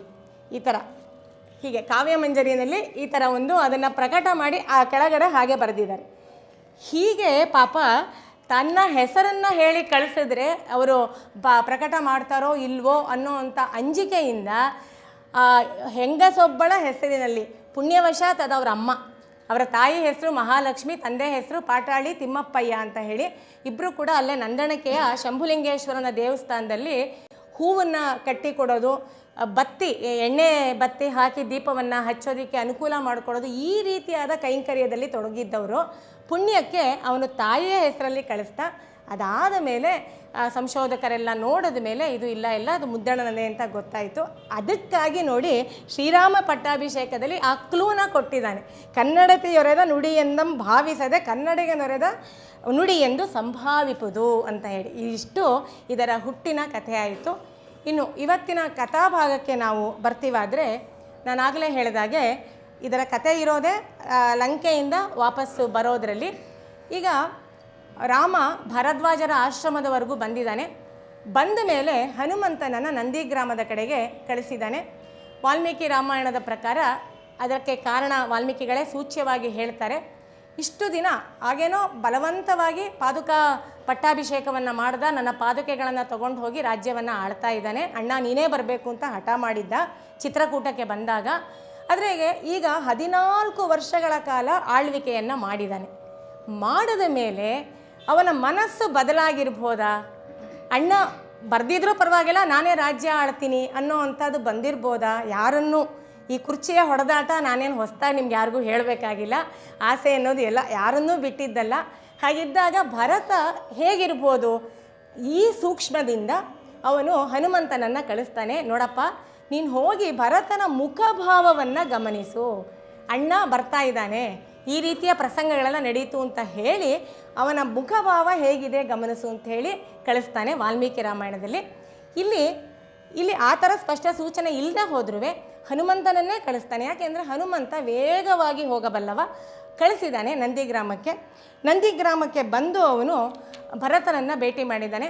ಭರತ ಅಷ್ಟೊತ್ತಿಗಾಗಲೇ ಅಗ್ನಿಕುಂಡವನ್ನು ನಿರ್ಮಾಣ ಮಾಡಿಕೊಂಡು ಅಣ್ಣ ಹೇಳಿದ ಸಮಯಕ್ಕೆ ಬರದೇ ಹೋದರೆ ಅಗ್ನಿ ಪ್ರವೇಶ ಅಂತ ಅವನು ಸಿದ್ಧನಾಗಿದ್ದಾನೆ. ಇವನು ಹನುಮಂತ ಬಂದು ಅವನನ್ನು ತಡೆದಾಗ ಭರತನಿಗೆ ಆಶ್ಚರ್ಯ. ಖಂಡಿತ ಬರ್ತಾ ಇದ್ದಾನಾ ಅಂತ ಹೇಳಿ, ಖಂಡಿತ ಬರ್ತಾ ಇದ್ದಾನಪ್ಪ, ಹೀಗೆಲ್ಲ ಆಯಿತು ಅಂತ ಎಲ್ಲ ಕಥೆಯನ್ನು ಹೇಳಿ ರಾವಣ ವಧೆಯವರೆಗೂ ಕಥೆ ಹೇಳಿ ಆದಮೇಲೆ ಭರತನಿಗೆ ಅವನು ಬರ್ತಿರೋದು ನಿಶ್ಚಯ ಆದಾಗ ಹನುಮಂತನನ್ನು ವಿಶ್ರಮಿಸು, ನೀನು ಆಯಾಸ ಪಟ್ಕೊಂಡು ಬಂದಿದೀಯಾ ಅಂಥೇಳಿ ಒಂದು ಪೀಠವನ್ನು ಕೊಟ್ಟು ಕುಳ್ಳಿರಿಸಿದ್ದಾನೆ. ಆದರೆ ಹನುಮಂತ ಬಂದಿದ್ದು, ಈ ಸುದ್ದಿ ಹೇಳಿದ್ದು ಎಲ್ಲ ತನಗೆ ಪರ್ಬಿದುದು. ತನಗೆ ಪರ್ಬಿದುದು ರಾಘವನ ವಾರ್ತೆ, ಪತ್ತನದೊಳೆಲ್ಲೆಲ್ಲಿಯುಂ ರಾಘವನ ವಾರ್ತೆ ತನಗೆ ಪರ್ಬಿದುದು. ಕತ್ತುರಿಯ ಪೊರೆ ಮಾರುತನ ಕರದೊಳಿತ್ತಂತೆ, ಮುನ್ನಗಲ್ಲಿನ ಬರವಂ ತೋರ್ಪ ಅರುಣನ ನೋಡೆ, ಮನಂ ಒಲಿವ ಬೆಳ್ದಾವರೆಗಳಂತೆ.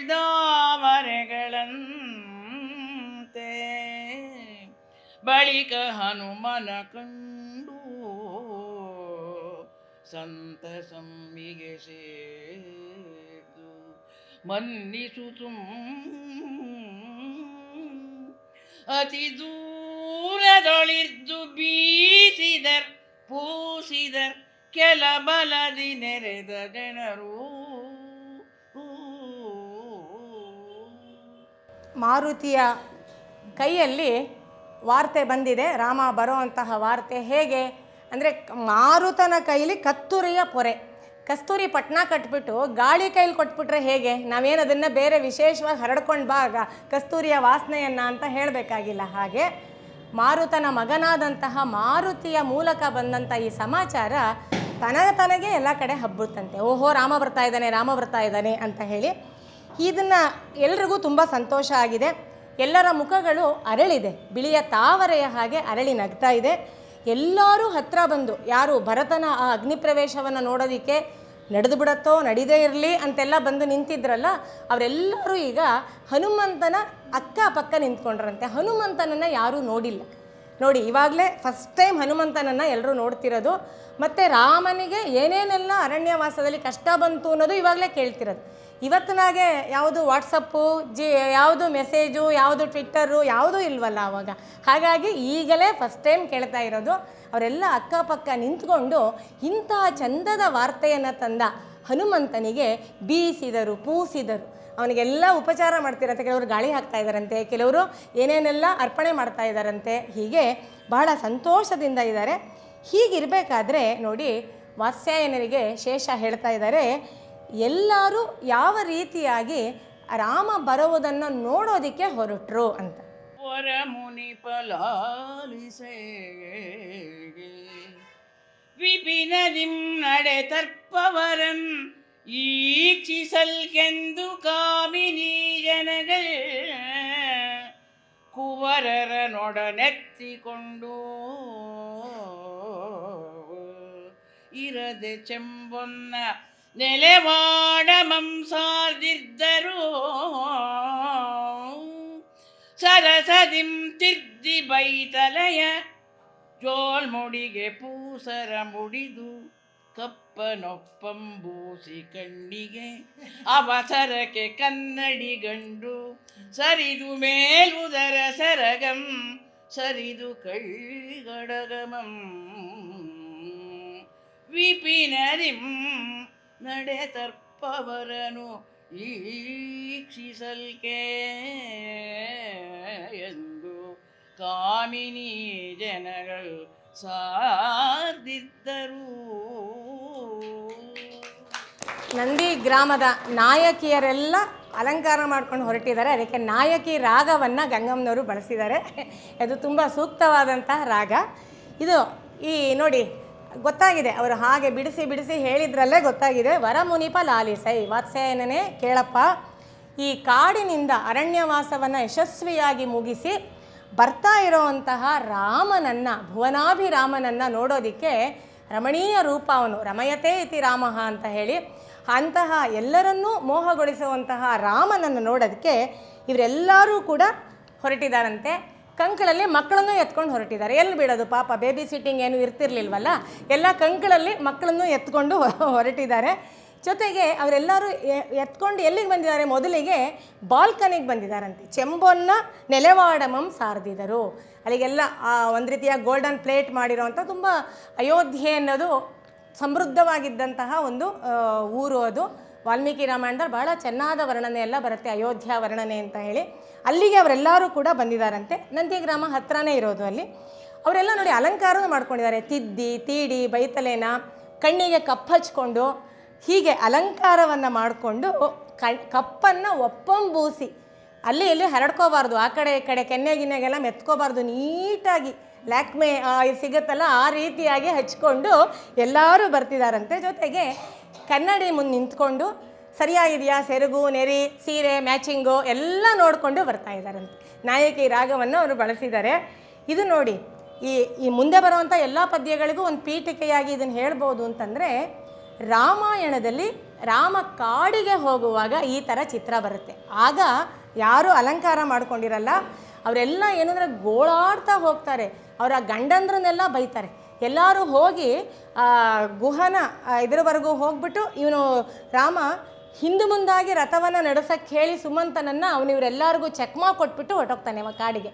ಇವರೆಲ್ಲ ಪಾಪ ಬರೀ ಕೈ ಬೀಸ್ಕೊಂಡು ಬಂದಾಗ ಎಲ್ಲರೂ ಬೈತಾರೆ, ಅವನನ್ನು ಕರ್ಕೊಂಡು ಬರದೆ ಬಂದಿದ್ದೀರಲ್ಲ ರಾಮನ್ನ, ನೀವೇನು ಏನೇನು 3 ಕಾಸಿಗೆ ಪ್ರಯೋಜನ ಇಲ್ಲ ಅಂತ. ಆ ರೀತಿಯಾಗೆಲ್ಲ ಬೈದು ಅಷ್ಟೂ ಜನ ರಾಮನ ಹಿಂದೆ ಹೋಗ್ತಾರೆ. ರಾಮಾಯಣ ಓದುವಾಗ ನಂಗೆ ಅನ್ನಿಸ್ತಾ ಇತ್ತು, ಇಷ್ಟು ಜನಪ್ರೀತಿ ಇರೋದಕ್ಕೆ ಸಾಧ್ಯನಾ ಒಬ್ಬ ರಾಜಕುಮಾರನಿಗೆ?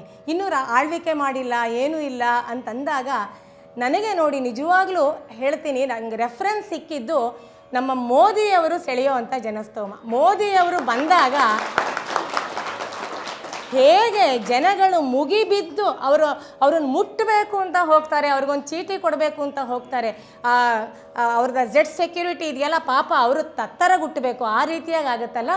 ಅದನ್ನು ನೋಡಿದಾಗ I could relate it to ರಾಮನಿಂದ ಮೋದಿ ಅಲ್ಲ, ಮೋದಿಯನ್ನು ನೋಡಿ ನಾನು ರಾಮನನ್ನು ಕಲ್ಪಿಸ್ಕೊಂಡೆ. ಅಷ್ಟು ಜನ ಹೋಗಿದ್ದು ಎರಡೂ ಕಡೆ ಇದ್ದಿದ್ದು ಪ್ರೀತಿನೇ. ಅಲ್ಲಿ ಕಾಡಿಗೆ ಹೋಗ್ತಿದ್ದಾನಲ್ಲ ಅಂತ ಗೋಳಾಡಿಕೊಂಡು ರಾಮನ ಮೇಲೆ ಇದ್ದ ಪ್ರೀತಿ ಹಾಗೆ ವ್ಯಕ್ತವಾದರೆ, ಇಲ್ಲಿ ಬರ್ತಾ ಇದ್ದಾನಲ್ಲ ನಮ್ಮ ಊರಿನ ರಾಜಕುಮಾರ ಕ್ಷೇಮವಾಗಿ ಅಂತ ಈಗ ಪ್ರೀತಿ. ಎರಡೂ ಕಡೆ ರಾಮನ ಮೇಲೆ ಪ್ರೀತಿಯನ್ನು ನಾವಿಲ್ಲಿ ಕಾಣ್ಬೋದು. ಮುಂದೆ ನೋಡಿ, ಹೀಗೆ ಇವರೆಲ್ಲ ಹೊರಟಿದ್ದಾರೆ. ಹಾಗೆ ಹೊರಟಂಥ ನಾಯಕಿಯರಲ್ಲಿ ಬಗೆಬಗೆಯಾದವರು ಇದ್ದಾರೆ ನೋಡಿ. ಒಬ್ಬಳನ್ನು ನೋಡಿ, ಅವಳೇನು ಮಾಡ್ತಾ ಇದ್ದಾಳೆ, ಪಂಡಿತ್ತು ಪಂಡಿತನನು ಎಳೆದಳಿರ ನೆಕ್ಕಿ ಕೆಂಗಣ್ಣನಂ ಪಾಲೆರೆದು ಹಂಸನಂ ವತ್ಸಮಂ ತಣ್ಣೀರ್ ಗುಡಿಸಿ ತೊರೆದು ಮರೆದು ಮನೆಗೆಲಸಮಂ ಮೇಣ್ಬಳಲ್ ಮುಡಿಯ ತುರುಬಿ ಸಣ್ಣ ನಡುವಿಗೆ ಸಳಿಲ್ ನಿರಿಯೊಟ್ಟೆ ಮೇಲುದಂ ತಿನ್ನ ಮೊಲೆಯಡೆಗೆ ಬರೆಸೆಳೆದು ಪೊರಮಟ್ಟರುವ ಪೆಣ್ಣೈದಿದ ನುಡಿಗೆ ನಡೆಗೆ ಗಾಡಿಗೆ ಸೋಲಲೊಡನೆ ಗಿಳಿ ಅಂಚೆ ನವಿಳು. ಇದನ್ನು ಅನ್ವಯನ ಮಾಡಿ ಹಾಡ್ತಾ ಇದ್ದೀನಿ. ವರುವ ಪಂಡಿತನಂ ಪಣ್ಣಿತ್ತು ಕೆಂಗಣ್ಣನಂ ಎಳದಳಿರ ನಿಕ್ಕಿ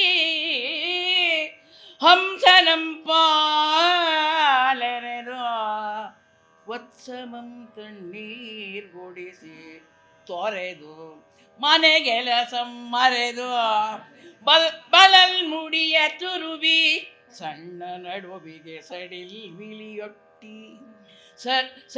ವಿರಿಯೊಟ್ಟಿ ಮೇಲುದಂ ತಿನ್ನ ಮೊಲ ಎಡೆಗೆ ಬರಸಲೆದು ಪೊರಮಟ್ಟಲ್ ಅವಳ ನುಡಿಗೆ ಗಿಳಿ, ಅವಳ ನಡೆಗೆ ಅಂಚೆ, ಅವಳ ಗಾಡಿಗೆ ನವಿಲು ಒಡನೆ ಸೋಲಲು. ಕೀರವಾಣಿ ರಾಗ ಗೊತ್ತಾಗಿದೆ. ಇವಳೊಬ್ಬಳು ತುಂಬ ಜವಾಬ್ದಾರಿ ಇರುವಂತಹ ಹೆಣ್ಣು ಮಗಳು, ಗೃಹಿಣಿ. ಇವಳು ಹೋಗಬೇಕು ಮನೆಯಲ್ಲಿ. ಈ ಥರ ಸಾಕು ಪ್ರಾಣಿಗಳಿವೆ, ನಮಗೆಲ್ಲ ಗೊತ್ತು. ನಾಯಿ ಸಾಕಿದ್ರೆ, ಬೆಕ್ಕು ಸಾಕಿದ್ರೆ ಎಷ್ಟು ಕಷ್ಟ, ಹಸು ಸಾಕಿದ್ರೆ, ಹಸು ಇರೋರ ಮನೆಯಲ್ಲೂ ಭಾಳ ಕಷ್ಟ. ನೋಡಿ, ಇವಳು ಒಂದು ಗಿಳಿ ಸಾಕಿದ್ದಾಳೆ, ಇನ್ನೊಂದು ಕೆಂಗಣ್ಣ ಅಂದರೆ ಕೋಗಿಲೆ. ಕೋಗಿಲೆಯ ಕಣ್ಣು ಕೆಂಪಾಗಿರುತ್ತೆ, ಕಾಗೆಗೂ ಕೋಗಿಲೆಗೂ ಅದೇ ವ್ಯತ್ಯಾಸ ಇರೋದು ನೋಡಿ. ಇವೆಲ್ಲ ಅವ್ರು ಅನ್ವಯ ಮಾಡಿದ್ರು. ಕೆಂಗಣ್ಣ ಅಂದರೆ ಕೋಗಿಲೆ, ಅದು ಮತ್ತು ಹಂಸ, ಇವು ಮೂರನ್ನು ನೋಡ್ಕೋಬೇಕು. ಗಿಳಿಗೆ ಹಣ್ಣು ಕೊಡಬೇಕು ಅದಕ್ಕೆ, ಇಲ್ಲ ಅಂದರೆ ತುಂಬ ಗಲಾಟೆ ಮಾಡುತ್ತೆ, ಎಷ್ಟೊತ್ತಾಗುತ್ತೋ ರಾಮ ಬರೋದು ನೋಡೋದು, ನಾನು ವಾಪಸ್ ಬರೋದು ಗೊತ್ತಿಲ್ಲ. ಆಮೇಲೆ ನವಿಲಿಗೆ ಚಿಗುರನ್ನು ಕೊಟ್ಟಿದ್ದಾಳೆ, ಹಂಸಕ್ಕೆ ಹಾಲು, ಹಂಸ ಕ್ಷೀರ ನ್ಯಾಯ ಅನ್ನೋದು ಕೇಳೇ ಇದ್ದೀರಾ.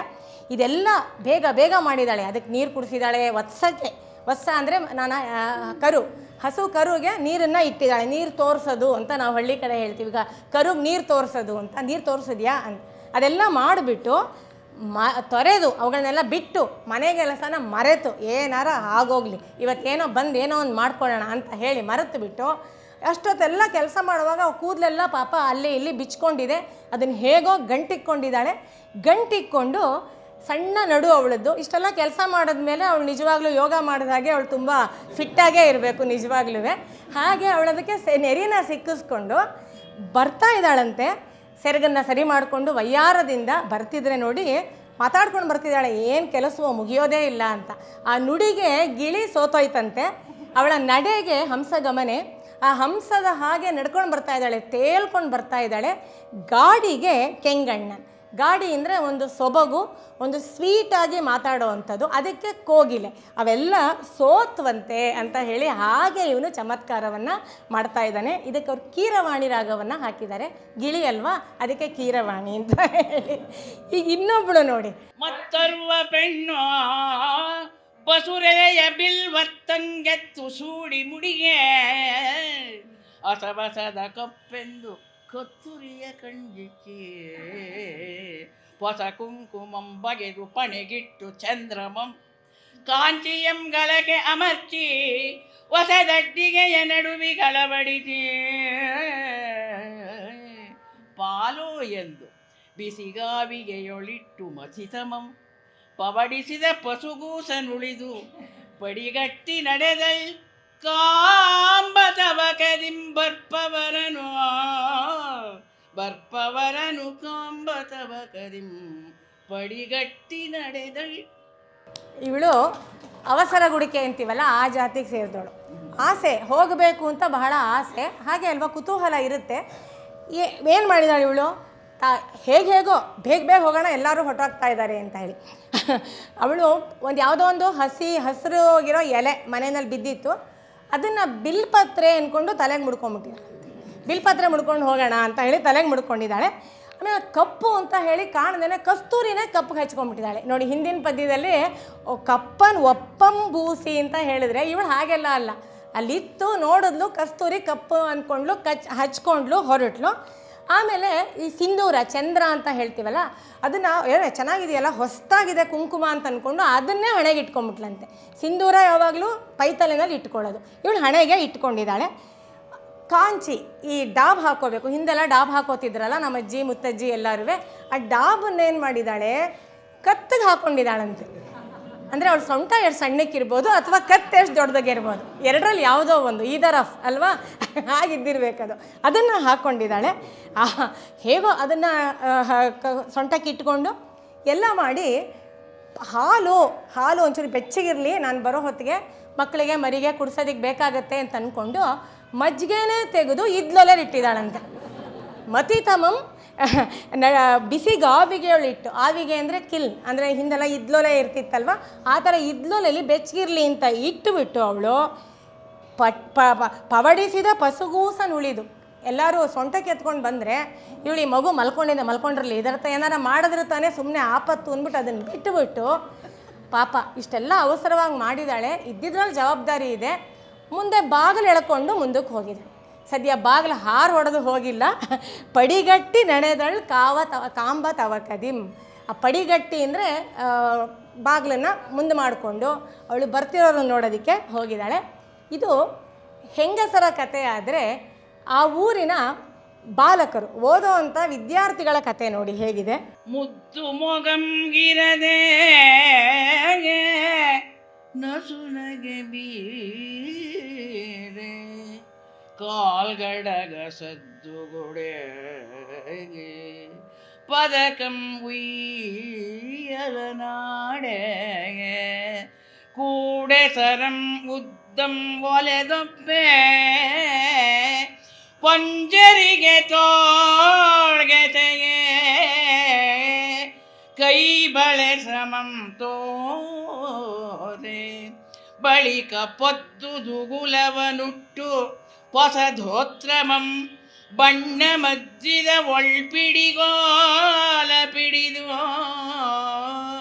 ಸಂಗಡಿಗರೊಡನೆ ಎದ್ದು ತೆರಳಿದನು ಒರುವ ಬಾಲಕಂ ಬರ್ಪರ್ ಆರು ಎಂಬುದಂ ನೋಳ್ಪೆನೆಂದು. ಇದು ಕಮಾಚ್ ರಾಗ. ಒಬ್ಬ ಹುಡುಗ, ಅವನಿಗೆ ಕುತೂಹಲ, ಯಾರಿದು ಎಲ್ಲರೂ ಹೀಗೆ ದಡಗುಟ್ಕೊಂಡು ಓಡಿ ಹೋಗ್ತಾ ಇದ್ದಾರಲ್ಲ, ಯಾರದು ಬರ್ತಿರೋದು, ನಾನು ಹೋಗಿ ನೋಡ್ತೀನಿ ಅಂತ ಅವನು ಹೊರಟಿದ್ದಾನಂತೆ. ಇದು ಎಷ್ಟು ಚಂದದ ಒಂದು ಚಿತ್ರವನ್ನು ಕೊಟ್ಟಿದ್ದಾನೆ ಮುದ್ದಣ್ಣ ಅಂತಂದರೆ, ಯಾರಾದರೂ ಪೇಂಟ್ ಮಾಡೋರಿದ್ದರೆ ಇದನ್ನ ಇಟ್ಕೊಂಡು ಪೇಂಟ್ ಮಾಡ್ಬೋದು. ಆ ರೀತಿಯಾದಂಥ ಒಂದು ಪೆನ್ ಪಿಕ್ಚರ್ನ ಕೊಡ್ತಾನೆ ಇವನು. ಅವನಿಗೆ ಮುದ್ದು ಮುಖ ಇದೆ ಅಲ್ಲಿ, ಅದು ನಗ್ತಾ ಇದ್ದಾನೆ. ಅವನು ಕಾಲಿಗೆ ಕಡಗ ಹಾಕ್ಕೊಂಡಿದ್ದಾನೆ, ಅದು ಸದ್ದು ಮಾಡ್ತಾ ಇದೆಯಂತೆ. ಅವನ ಎದೆ ಮೇಲೆ ಉದ್ದನೆಯ ಒಂದು ಹಾರ ಹಾಕ್ಕೊಂಡಿದ್ದಾನೆ, ಅದಕ್ಕೆ ಪದಕ ಇದೆ, ಅದು ಆ ಕಡೆ ಈ ಕಡೆ ಒಲೆದಾಡ್ತಾ ಇದೆಯಂತೆ. ಅವನ ತೋಳಿಗೆ ಚಿನ್ನದ ಒಂದು ಸರಿಗೆಯನ್ನು ಹಾಕ್ಕೊಂಡಿದ್ದಾನೆ, ಅಲ್ಲಿಗೆ ತೊಡಸಿದ್ದಾರೆ ಅಂತ ಅನಿಸುತ್ತೆ.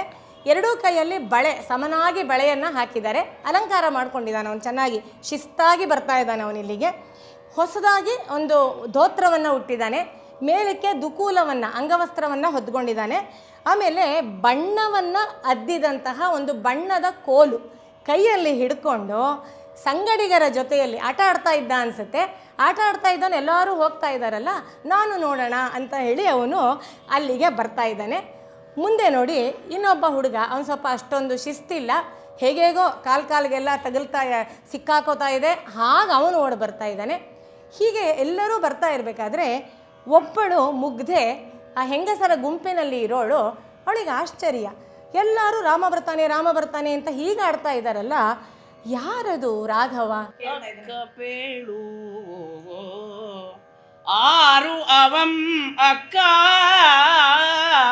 ಪೇಳು ರಾಘವಂ ಬರ್ಪವಂ ಆರು ಅವಂ ರಕ್ಕಸನೆ ನರನೆ ದೇವನೇ ಸುಂದರನೆ ನೋಡೆ ಚಿಕ್ಕವನೇ ವೃದ್ಧನೇ ತರುಣನೇ ಶೂರನೇ ದೊರೆಯೇ ಕರುಣಿಯೇ ಸುಗುಣಯುತನೇ ಒಕ್ಕಣಿಸುತನಗೆ ಧಾರ್ಮಿಕನೇ ಪಗೆವನೇ ದುರದಿ ಸೊಕ್ಕಿಗನೇ ತಕ್ಕವನೇ ನಿಕ್ಕುವಮೇ ಬರ್ಪುದು ಎಂದು ಅಕ್ಕರದೆ ಮುಗ್ಧೆಯರುವಳ್ ನೆರೆದ ಸಖಿಯರೊಳ್ ಕೇಳ್ದೊಡೆ ಎಂದಳ್ ವಿದಗ್ಧೆ. ಗುಂಪಿನಲ್ಲಿ ಸಖಿಯರೆಲ್ಲ ನಿಂತ್ಕೊಂಡಿದ್ದಾರೆ. ಒಬ್ಬಳು ಮುಗ್ಧೆ, ಅವಳಿಗೆ ಗೊತ್ತಿಲ್ಲ, ಹೊಸದಾಗಿ ಬಂದಿರ್ಬೋದು, ಏನು ವಿಷಯ ಅಂತ ಗೊತ್ತಿಲ್ಲ ಅವಳಿಗೆ. ಅವಳು ಕೇಳ್ತಾ ಇದ್ದಾಳೆ. ಅವ್ರು ವಾಚನ ಮಾಡಿದ್ರಲ್ಲೇ ಗೊತ್ತಾಯಿತು, ಯಾರವನು, ರಾಕ್ಷಸನ, ನರನ, ಶೂರನ, ವೀರನ ಎಲ್ಲ ಗೊತ್ತಾಗಿದೆ. ಅದನ್ನು ನಾನೇನು ಹೇಳೋದು ಬೇಡ. ಅವ್ರು ವಾಚನ ಮಾಡಿದ ರೀತಿಯನ್ನು ನೀವು ಒಂಚೂರು ಗಮನಿಸಿದರೆ ಗೊತ್ತಾಗುತ್ತೆ. ರಕ್ಕಸ ಅನ್ನುವಾಗ ಫೋರ್ಸ್, ನರ ಅನ್ನುವಾಗ ನಾರ್ಮಲ್ ಆದಂಥ ವಾಚನ, ದೇವನೇ ಅಂದಾಗ ಮೇಲ್ಸ್ಥಾಯಿಯ ವಾಚನ, ಆಮೇಲೆ ಸುಂದರನೇ ಅನ್ನುವಾಗ ಸುಂದರವಾದದ್ದು. ಹೀಗೆ ಬಗೆ ಬಗೆಯಾದಂತಹ ಆ ಭಾವಕ್ಕೆ ಅನುಗುಣವಾಗಿ ಏರಿಳಿತಗಳನ್ನು ತೋರಿಸ್ತಾ ವಾಚನ ಮಾಡಿದ್ರು. ಅವನು ಬರೋದು ನಿಶ್ಚಯವಾ? ಇಷ್ಟೆಲ್ಲರೂ ಹೀಗೆ ಕಾಯ್ಕೊಂಡಿದ್ದೀರಲ್ಲ, ನಿಕ್ಕುವಮೇ ಬರ್ಪುದೆಂದು ಅಕ್ಕರದೆ ಮುಗ್ಧೆಯೋರ್ವಳ್ ನೆರೆದ ಸಖಿಯರೊಳ್ ಕೇಳ್ದೊಡೆ. ಮುಗ್ಧೆ ಉತ್ತರ ಕೊಡ್ತಾಳೆ. ಇದಕ್ಕೆ ಒಂದು ಕಥೆ ಇದೆ. ಎಲ್ಲರೂ ಹುಡುಗರೆಲ್ಲ ಹೋಗ್ತಾ ಇದ್ದಾರೆ, ಇವಳು ಹೀಗೆಲ್ಲ ಪ್ರಶ್ನೆ ಕೇಳ್ತಾ ಇದ್ದಾಳೆ. ಇದಕ್ಕೆ ಒಂದು ಕತೆ ಬರುತ್ತೆ. ಏನಂದರೆ, ರಾಮ ಕಾಡಿಗೆ ಹೋಗುವ ದಿನ ಒಬ್ಬ ಹುಡುಗ ಹುಟ್ಟಿದ್ನಂತೆ ಅಯೋಧ್ಯೆಯಲ್ಲಿ. ಗರ್ಭಿಣಿಯ ಆಗಿದ್ಲು, ಅವತ್ತೇ ಅವನ ಜನನ ಆಗಿತ್ತು. ಆದರೆ ನೋಡಿ, ರಾಮನ ಮೇಲೆ ಜನಗಳಿಗೆ ಎಷ್ಟು ಪ್ರೀತಿ ಇತ್ತು ಅಂತಂದರೆ, ಯಾರಿಗೂ ಮಗ ಹುಟ್ಟಿದ ಸಂತೋಷವೇ ಇಲ್ಲ. ರಾಮ ಕಾಡಿಗೆ ಹೊಟ್ಟೋದ, ಅವತ್ತು ಹುಟ್ಟಿದ್ದೀವನು ಅಂತ. ಆಮೇಲೆ ಇವನು ದೊಡ್ಡವನಾದಮೇಲೆ ಯಾರು ಅವನ ಜನ್ಮ ನಕ್ಷತ್ರವನ್ನಾಗಲಿ ಜಾತಕರ್ಮ ನಾಮಕರಣ ಏನೂ ಮಾಡಲಿಲ್ಲ. ರಾಮ ಕಾಡಿಗೆ ಹೊಟ್ಟೋದ ಅಂತ ಹೇಳಿ. ಆಮೇಲೆ ಎಲ್ಲರೂ ಇವನು ದೊಡ್ಡವನಾಗ್ತಾ ಆಗ್ತಾ ಅವನನ್ನು ಗುರುತಿಸ್ತಿದ್ದಿದ್ದೆ, ರಾಮ ಕಾಡಿಗೆ ಹೋದ ದಿನ ಹುಟ್ಟಿದೋ ನೀವನು ಅಂತ. ಇವನು ರಾಮ ಕಾಡ್ಗೋದ್ ದಿನ ಹುಟ್ಟದ, ಅವನು ಯಾರೋ ರಾಮ ಕಾಡ್ಗೋದ್ ದಿನ ಹುಟ್ಟದ, ಹೀಗೆ ಗುರುತಿಸ್ತಾ ಇದ್ರಂತೆ. ಅವನಿಗೊಂಥರ ತಲೆ ಕೆಟ್ಟೋಗಿತ್ತು. ಯಾರದು ರಾಮ? ನಾನು ಹುಟ್ಟಿದ್ದೀನಿ, ನಮ್ಮ ಮನೇಲಿ ಗಂಡು ಮಕ್ಕಳೇ ಇರಲಿಲ್ಲ, ನಮ್ಮಮ್ಮಂಗೆ ನಾನು ಎಷ್ಟೋ ಹೆಣ್ಮಕ್ಳು ಅಂದಮೇಲೆ ಗಂಡು ಮಗು ಹುಟ್ಟಿದ್ದೀನಿ, ನಾನು ಹುಟ್ಟಿದ್ದನ್ನು ಇವ್ರು ಆಚರಿಸ್ತಾ ಇಲ್ಲ, ಇಷ್ಟಪಡ್ತಿಲ್ಲ. ಹಾಗೆ ರಾಮ ಕಾಡ್ಗೋದ್ ದಿನ ಹುಟ್ಟದ ಅಂತಾರೆ, ಹೀಗೆ ಮಾಡ್ತಾರಲ್ಲ, ಯಾರದು ರಾಮ? ಇಷ್ಟೊಂದು ಜನರ ಪ್ರೀತಿಯನ್ನು ಗಳಿಸಿದಾನಲ್ಲ ಅಂತ ಅವನನ್ನು ನೋಡೋದಕ್ಕೆ ಅವನು ಬಂದಿದ್ದಂತೆ ಅಂತ ಹೇಳಿ ಒಂದು ಕತೆ ಉಂಟು. ಹಾಗೆ ಮುದ್ದಣ್ಣನ ಈ ಮಕ್ಕಳೆಲ್ಲ ಹಾಗೆ ಬರ್ತಿದ್ದಾರೆ ಅಂತ. ಈಗ ನೋಡಿ, ಆ ಮುಗ್ಧೆ ಕೇಳಿದಂತಹ ಪ್ರಶ್ನೆಗೆ ಆ ವಿದಗ್ಧೆ ಅಂದರೆ ವಾಕ್ ಚಾತುರ್ಯ ಇರೋವಂಥವಳು, ಪಂಡಿತೆ, ವೈದುಷ್ಯ ಇರೋವಂಥವಳು ಅಂತೆಲ್ಲ ಅರ್ಥ. ಅವಳು ಉತ್ತರ ಹೇಳ್ತಾ ಇದ್ದಾಳೆ ನೋಡಿ.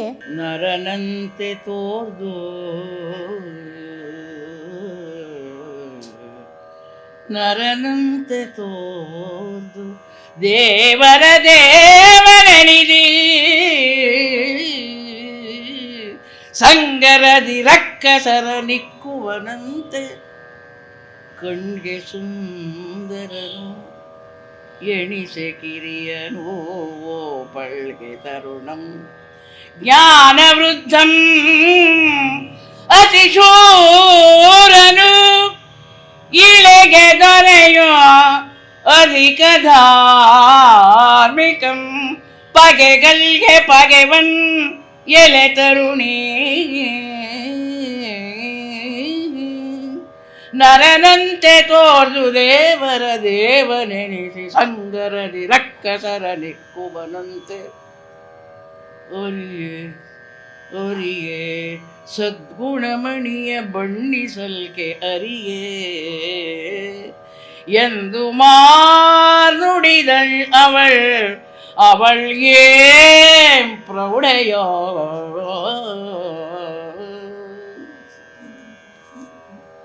ಅವಳು ಬಹಳ ಚೆನ್ನಾಗಿ ಉತ್ತರ ಹೇಳ್ತಾ ಇದ್ದಾಳೆ.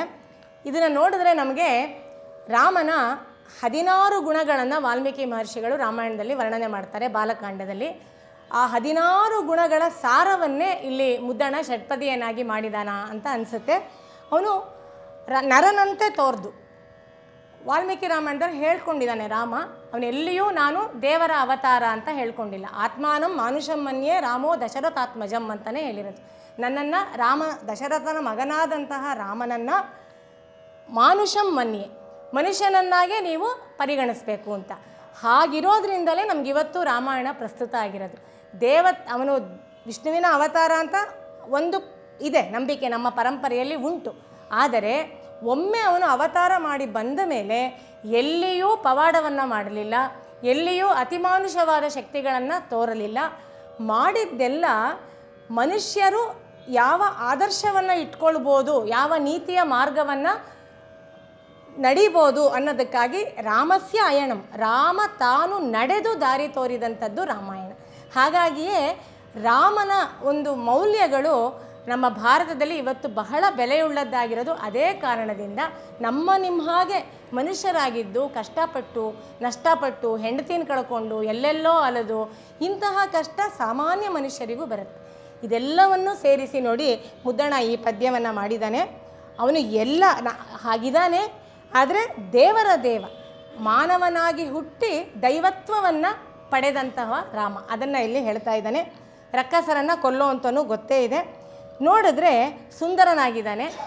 ನೋಡಿದ್ರೆ ಅವಳ ಪ್ರಿಯೆಯಾದಂಥ ಸೀತೆಗೆ ಕಿರಿಯನ್ ಓಪಳ್ಗೆ, ಅವಳಿಗೆ ತಕ್ಕನಾಗಿದ್ದಾನಪ್ಪ. ಒಳ್ಳೆ ವರ್ಸಾಮ್ಯ ತುಂಬ ಚೆನ್ನಾಗಿದೆ. ಅವಳಿಗೂ ಅವನಿಗೂ ವಯಸ್ಸಲ್ಲಿ, ಆ ಆಕೃತಿಯಲ್ಲಿ, ರೂಪದಲ್ಲಿ ಭಾಳ ಚೆನ್ನಾಗಿದೆ ಒಂದು. ಇನ್ನು ತರುಣ, ನೋಡೋಕ್ಕಿನ್ನೂ ತರುಣನಾಗಿದ್ದಾನೆ. ಆದರೆ ಜ್ಞಾನವೃದ್ಧ, ವಯಸ್ಸಿಲ್ಲ, ವಯಸ್ಸು ಕಡಿಮೆ, ಆದರೆ ಜ್ಞಾನದಲ್ಲಿ ವೃದ್ಧನಾಗಿದ್ದಾನೆ. ಅತಿ ಶೂರ, ಧಾರ್ಮಿಕ, ಪಗೆಗಳಿಗೆ ಪಗೆ. ಅವನು ದೋಷಿಯ ದೋಷವಂ ಕಳೆದು ಅಂತ ಹೇಳಿ DVG ಅವರು ಹೇಳ್ತಾರೆ. ಹಗೆಗಳಿಗೆ ಹಗೆ ಅವನು. ಅಂದ್ರೇನು? ಹಗೆಯನ್ನು ಕೊಲ್ಲಬೇಕು ಅಂತಲ್ಲ, ಹಗೆಯೊಳಗೆ ಇರುವಂತಹ ದೌಷ್ಟ್ಯವನ್ನು ಕೊಲ್ಲಬೇಕು ಅನ್ನೋದು ರಾಮನ ಆದರ್ಶ ಆಗಿತ್ತು. ಅದನ್ನು ಹೇಳ್ತಾ ಇದ್ದಾರೆ ಇಲ್ಲಿ. ತರುಣಿ ಅವನು ತನ್ನವರಳು ಅರಿ ಸೊಕ್ಕಿಗಂ ಸೊಕ್ಕಿಗ. ಯಾರು ಶತ್ರುಗಳು ಅಹಂಕಾರದಿಂದ, ತನ್ನವರು ಅಂದರೆ ಕ್ಷತ್ರಿಯರು ಅಹಂಕಾರದಿಂದ ಮೆರೆದ್ರೆ ಅವರಿಗೆ ಇವನು ಅಹಂಕಾರಿಯಾಗಿಯೇ ಪಾಠವನ್ನು ಕಲಿಸ್ತಾನೆ. ಬಣ್ಣಿಸಕ್ಕೆ ಆಗದಂತಹ ಸದ್ಗುಣಗಳ ಗಣಿ ರಾಮ ಅಂತ ಹೇಳಿ ಬಹಳ ಸುಂದರವಾಗಿ ಒಂದು ಪದ್ಯದಲ್ಲಿ ರಾಮನ ಇಡೀ ವ್ಯಕ್ತಿತ್ವವನ್ನು ಕಟ್ಟಿಕೊಟ್ಟಿದ್ದಾನೆ. ಹೀಗೆ ಜನಗಳು ಬಗೆ ಬಗೆಯಾಗಿ ಹೋಗ್ತಾ ಇದ್ದಾರೆ. ವಸಿಷ್ಠರು ಅರ್ಘ್ಯವನ್ನು ಹಿಡ್ಕೊಂಡು ಕಾಯ್ಕೊಂಡಿದ್ದಾರೆ. ಸುಮಂತ್ರ ಅಲ್ಲಿ ಕಾಯ್ಕೊಂಡಿದ್ದಾನೆ. ಹೀಗಿರಬೇಕಾದ್ರೆ ಜನಸಾಗರ ಉಬ್ಬಿದೆ ಉರ್ಬೆನೆರೆ ಜನರ ಸಂತಸಗಳ ನಗೆಜೊನ್ನ ಪರ್ಬೆ ಬಾಲರ ಸುಮಂತ್ರಾದಿ ನಾಯಕರ ಅಳಲ್ ಮರ್ಬಳಿಯೇ ನೀರೆಯರ ಕಣ್ವಕ್ಕಿನಳಿಯಲ್ ಭರತನ ಬಗೆನೈದಿಲ್ ಅರಳೆ ಒಬ್ಬಗೆ ಬೆಮರ್ವನಿಯು ಅನಿಬರೊಳ್ ಎತ್ತಂ ತೋರ್ದು ಪರ್ಬಿ ಮೈನ ವಿರಗೆಯರೊಪ್ಪಿರಲ್ ಹೊಸಗೆ ಗಮ್ಮೆಲ ಬಿಡದೆ ತೀಡಲೋ ಆದುದು ರಾಮಚಂದ್ರೋದಯಂ ಬುಧರ ಬಾಯ್ಸವಿಗೆ ರಾಮಚಂದ್ರೋದಯಂ ಆದುದು. ಪುಷ್ಪಕ ವಿಮಾನ ಬಂದಿದೆ. ಪುಷ್ಪಕ ವಿಮಾನ ಇಳಿದಿದೆ, ನಂದಿ ಗ್ರಾಮದಲ್ಲಿ ಲ್ಯಾಂಡ್ ಆಗಿದೆ. ಆಗ ನೋಡಿ ಜನಸಾಗರ ಉಬ್ಬಿದೆಯಂತೆ, ಎಲ್ಲ ಕಡೆಯಿಂದ ಬಂದಿದೆ. ಮಕ್ಕಳ ಮುಖದಲ್ಲಿ ನಗೆಯ ಬೆಳದಿಂಗಳು ಹಾಗೆ ಕಾಣ್ತಾ ಇದೆಯಂತೆ. ಸುಮಂತ್ರಾದಿ ನಾಯಕರಿಗೆಲ್ಲ ಅವರಿಗಿಷ್ಟು ದಿನ ಇದ್ದಂತಹ ತವಕ, ವ್ಯಸನ, ಕಳವಳ, ಚಿಂತೆ ಇದೆಲ್ಲ ಕೂಡ ನೀಗಿದೆ. ಇನ್ನು ಹೆಂಗಸರ ಕಣ್ಣಿನ ಹಕ್ಕಿ ಇದೆಯಲ್ಲ, ಅದು ನಲಿತಾ ಇದೆಯಂತೆ. ಕಣ್ಣನ್ನು ಕಂಜ ಪಕ್ಷಿಗೆ ಹೋಲಿಸ್ತಾರೆ. ಅವರ ಅದು ನಲಿತಾ ಇದೆ. ಯಾಕೆಂದರೆ ರಾಮಚಂದ್ರನನ್ನು ನೋಡಿದಾಗ ಅವನು ಸೂರ್ಯವಂಶೀಯ, ಅವರ ಕಣ್ಣು ಅನ್ನೋ ಕಮಲ ಅರಳುತ್ತಾ ಇದೆಯಂತೆ. ಅಲ್ಲಿ ಭರತನ ಮನಸ್ಸು ಅನ್ನುವಂತಹ ಆ ನೈದಿಲೆ ಹಾಗೆ ಅರಳಿದೆ. ಎಲ್ಲರಿಗೂ ಒಂದೇ ರೀತಿಯಾಗಿ ಸಂತೋಷದಿಂದ, ಉದ್ವೇಗದಿಂದ ಬೆವರು ಬರ್ತಾ ಇದೆಯಂತೆ. ಎಲ್ಲರ ಒಂದು ಸುಗಂಧ ಎಲ್ಲ ಕಡೆಯಿಂದ ಹರಡ್ತಾ ಇದೆಯಂತೆ. ಹೀಗೆ ರಾಮಚಂದ್ರನ ಉದಯ ಬುಧರ ಬಾಯಿಗೆ ಸವಿಯೇನೆ. ಅಂದರೆ ಬುಧರು ಪಂಡಿತರು ಚಪ್ಪರಿಸಿರಿ ರಾಮನ ಕಥೆಯನ್ನು ಹೇಳೋದಿಕ್ಕೆ, ಕಥೆಯನ್ನು ಕೇಳೋದಿಕ್ಕೆ ರಾಮಚಂದ್ರನ ಉದಯ ನಂದಿಗ್ರಾಮದ ನೆಲದಲ್ಲಿ ಪುಷ್ಪಕ ವಿಮಾನದಿಂದ ಕೆಳಗೆ ಇಳಿದು ಬಂದಿದೆ ಅಂತ ವರ್ಣನೆ ಮಾಡ್ತಾ ಇದ್ದಾರೆ. ಈಗ ಭರತನನ್ನು ಭೇಟಿ ಮಾಡ್ತಿದ್ದಾನೆ ನೋಡಿ. ಪರಿವ ಕಣ್ಣೀರೊಳ್ ಮುಳುಂಗಿಯೇ ಮೈಯಿಂಬ ಶಿವ ಕಿರುಬೆಮರ್ನ ಸುಪೂಸಪೂಸಿ ಭರತಂ ಬಲಿದನ ವಿರುಣೆಯನುಟ್ಟು ರಘುರಾಮನಾಮವನಿಟ್ಟು ಮನದೇ ದಿಟದೆ ಇಂಬುಗೊಂಡಕ್ಕರೆಯ ಅಮರ್ದುಂಡು ತನಗೆ ನೀಡುಂಬರ್ಪ ತಡೆಯುಸಿದ್ದೇ ಮನದ ಅನುರಾಗಂ ಎಂಬ ನರುದಂಬುಲಂ ಸವಿದು ಅಗ್ರಜನ ದರ್ಶನೋತ್ಸವಕ್ಕೆ ಭರತಂ ಪೊರಟನು. ಭರತ ಭಕ್ತಾಗ್ರಣಿ, ಅಣ್ಣನ ಬಗ್ಗೆ ಬಹಳ ಪ್ರೀತಿ ಅವನಿಗೆ. ಒಂದು ಘನತತ್ವಕ್ಕೆ ತೆತ್ತುಕೊಂಡಂತಹ ವ್ಯಕ್ತಿತ್ವ ಭರತನದು. ಅವನು ನೋಡಿ ಬರ್ತಾ ಇದ್ದಾನೆ. ಅವನ ಹೇಗಿದ್ದಾನಂತೆ, ಅವನ ಸ್ಥಿತಿ, ಅವನು ರಾಮನ ಹತ್ತಿರಕ್ಕೆ ಬರ್ತಿರ್ಬೇಕಾದ್ರೆ ಅವನ ಕಣ್ಣುಗಳಿಂದ ನೀರು, ಆನಂದ ಬಾಷ್ಪ ಸುರಿತಾ ಇದೆಯಂತೆ. ಅವನ ಮೈಯಿನಿಂದ ಬೆವರು, ಉದ್ವೇಗದಿಂದ ಬೆವರು ಒಡೆದಿದೆಯಂತೆ ಮೈಯೆಲ್ಲ. ಮತ್ತು ಅವನ ರೋಮಾಂಚನ ಆಗಿದೆ. ರೋಮಾಂಚನದ ಉಡುಗೆಯನ್ನೇ ಅವನು ಉಟ್ಕೊಂಡಿದ್ದಾನೆ. ಅವನ ಅಲಂಕಾರ ಮಾಡ್ಕೊಂಡಿರೋದು ನೋಡಿ ಹೇಗೆ. ಆ ಕಣ್ಣೀರಿನಿಂದ ಸ್ನಾನ ಮಾಡಿದ್ದಾನೆ, ಆ ಬೆವರನ್ನೇ ಹಚ್ಕೊಂಡಿದ್ದಾನೆ, ಅಂದರೆ ಅಂಗರಾಗವನ್ನಾಗಿ ಅವನು ಹಚ್ಕೊಂಡಿದ್ದಾನೆ. ಆ ರೋಮಾಂಚನವನ್ನೇ ಉಡುಗೆಯನ್ನಾಗಿ ತೊಟ್ಕೊಂಡಿದ್ದಾನೆ. ತ್ಯಾಗರಾಜರು ಹೇಳ್ತಾರಲ್ಲ, ರೋಮಾಂಚಮನೆ ಘನ ಕಂಚುಕಮು ಅಂತ ಹೇಳ್ತಾರಲ್ಲ, ಹಾಗೆ ಭರತ ಕೂಡ ಅದನ್ನೇ ಉಟ್ಕೊಂಡಿದ್ದಾನೆ. ರಘುರಾಮನ ನಾಮವನ್ನು ತಿಲಕವಾಗಿ ಅವನು ಅಲ್ಲಿ ಇಟ್ಕೊಂಡು ನಿಜವಾಗಿಯೂ ಮನಸ್ಸಿನಲ್ಲಿ ರಾಮನಾಮದ ಆ ಸವಿಯ ಅಮೃತವನ್ನು ಅವನು ಕುಡಿತಾ ಇದ್ದಾನಂತೆ. ಇದರಿಂದಾಗಿ ಏನಾಗಿದೆ, ಅವನಿಗೆ ಗಂಟಲು ಬಿಗಿದು ಬರ್ತಾ ಇದೆ, ಉಸಿರು ನೀಳವಾಗಿ ಬರ್ತಾ ಇದೆ, ಬಿಟ್ಟು ಬಿಟ್ಟು ಬರ್ತಾ ಇದೆ. ಅವನ ಉದ್ವೇಗ, ಉದ್ವೇಜನೆ, ಕಾತರ ಎಲ್ಲವೂ ಕೊನೆಯಾಗುವಂಥ ಗಳಿಗೆ ಬಂದಿದೆ. ಹೀಗೆ ಮುಖದಲ್ಲಿ ಅನುರಾಗ ಅನ್ನುವಂತಹ ನರು ದಂಬುಲಂ ಸಾಲಂಕೃತನಾಗಿ ಬರ್ತಾ ಇದ್ದಾನೆ. ಅವನು ಅಲಂಕಾರವೆಲ್ಲ ಅವನ ವಿಕಾರಗಳೇ ಆಗಿದೆ, ಭಾವವಿಕಾರಗಳೇ ಅವನ ಅಲಂಕಾರಗಳಾಗಿವೆ ಇಲ್ಲಿ. ಅದನ್ನು ಇಟ್ಕೊಂಡು ಆ ಅಣ್ಣನ ದರ್ಶನದ ಉತ್ಸವಕ್ಕೆ ಭರತ ಬರ್ತಿದ್ದಾನಂತೆ. ಬರೀ ನೋಡಕ್ಕಲ್ಲ, ಉತ್ಸವವಾಗಿದೆ ಅವನಿಗೆ. ಭರತನಿಗೆ ಅಣ್ಣನನ್ನು ನೋಡುವ ನೋಟ ಒಂದು ಉತ್ಸವವಾಗಿದೆ, ಹಾಗೆ ಅವನು ಬರ್ತಾ ಇದ್ದಾನೆ. ಈಗ ಭರತ ಹೇಳ್ತಾ ಇದ್ದಾನೆ ನೋಡಿ, ಆವಗಂ ನಿನ್ನನ್ ಆರ್ಬಗೆವನೆಯನೊತ್ತಿ ಸಂಭಾವಿಸುವ ತಪಸಿಗಳ್ಗೆ ಒದಗದ ಈ ಅಡಿ ವನ್ಯಜೀವಿಗಳ್ಗೆ ಎಂದುಂ ಆಸರೆಯಾದುದು ಏಗಳುಂ ಪೆತ್ತವರ ಕಣ್ಗೊಡರದ ದೇವನಿನ್ನಾಟಂ ಅಸುರರ್ಗೆ ತೋರ್ದುದು ನಿಚ್ಚಂ ಆವೇದ ವಚನಕ್ಕೆ ಎಂತುಂ ಸಿಲ್ಕದ ಅಣ್ಣ ನೀನೇ ವಿಚಿತ್ರಂ ಇದಲ್ತೆ ತೊಡರಿ ಬಿಲ್ಡೈ ಕೈಕೆಯೋ ಒರೆದ ಬಿರು ನುಡಿ ಒಂದಕ್ಕೆ ಅಣ್ಣ ಬಗೆವನೆಯನು ಆವಗಂ ಸಂಭಾವಿಸುವ. ಸಾರಮತಿಯಾದಂಥ ಭರತ ಸಾರವತ್ತಾಗಿ ಮಾತಾಡ್ತಾ ಇದ್ದಾನೆ. ಅಣ್ಣ, ನಿನ್ನನ್ನು ತಪಸ್ವಿಗಳು ಯಾವಾಗಲೂ ನಿನ್ನ ಪಾದದಲ್ಲಿ ಆಶ್ರಯವನ್ನು ಪಡಿಬೇಕು ಅಂತ ಹೇಳಿ ಸದಾಕಾಲ ತಪಸ್ಸು ಇರ್ತಾರೆ.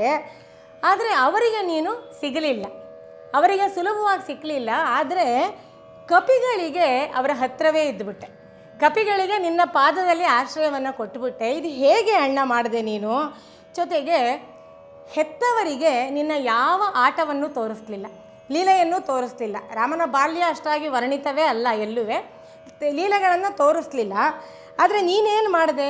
ಅಸುರರಿಗೆ ನಿನ್ನ ಬಗೆಯಾದಂಥ ಲೀಲೆಗಳನ್ನು ತೋರಿಸ್ತೆ. ರಾಮೋ ಅಕ್ಲಿಷ್ಟ ಕರ್ಮಣಃ ಅಂತಲೇ ವಾಲ್ಮೀಕಿಗಳು ಹೇಳೋದು. ರಾಮ ಮಾಡಿದ್ದೆಲ್ಲ ಲೀಲೆ. ಅವನೇನೋ ಆಕಾಶ ತಲೆ ಮೇಲೆ ಕಳಚಿ ಬಿತ್ತು ಅಂತ ಯಾವ ಕೆಲಸವನ್ನೂ ಮಾಡಲಿಲ್ಲ.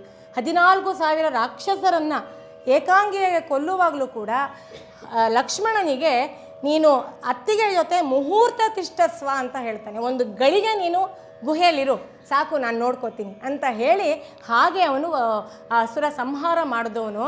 ಅಂತಹ ನೀನು ಅವರಿಗೆಲ್ಲ ತೋರಿಸ್ದೆ, ಅಪ್ಪ ಅಮ್ಮನಿಗೆ ಏನನ್ನೂ ನೀನು ತೋರಿಸ್ಲಿಲ್ಲ. ಇನ್ನು ನೋಡಿದ್ರೆ ವೇದದ ವಚನಗಳಿಗೆ ನೀನು ಸಿಗಲ್ಲ. ಉಪನಿಷತ್ತುಗಳು ಶುದ್ಧ ಬ್ರಹ್ಮ ಪರಾತ್ಪರ ರಾಮ ಅಂತ ಹಾಡತ್ವೆ, ಆದರೆ ಅದಕ್ಕೆ ನೀನು ಸಿಗಲಿಲ್ಲ. ನೀನು ಹೇಗೆ ಕೈಕೇಯಿಯ ಮಾತಿಗೆ ಸಿಕ್ಕಾಕೊಂಡು ನೀನು ಇಷ್ಟೆಲ್ಲ ಒದ್ದಾಡಿದೆಯಲ್ಲ ಅಣ್ಣ, ಯಾಕೆ ಅಂತ ಹೇಳಿ ಭರತ ಬಹಳ ಪ್ರೀತಿಯಿಂದ ಕೇಳ್ತಾ ಇದ್ದಾನೆ.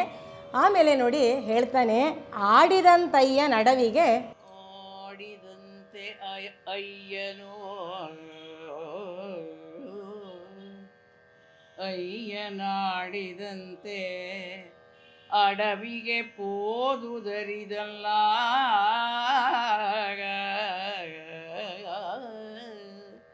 ಕಾಡೊಳ್ ತೊಳಲ್ದುದು ಅತಿಶಯಂ ಅಲ್ಲ ರಕ್ಕಸರ ಕೂಡೆ ಕೈಗೈದುದು ಅಚ್ಚರಿಯಲ್ಲ ದೇವರ್ಕಳಂ ಪೊರೆಯೇ ದೊಡ್ಡಿದು ಅಲ್ಲ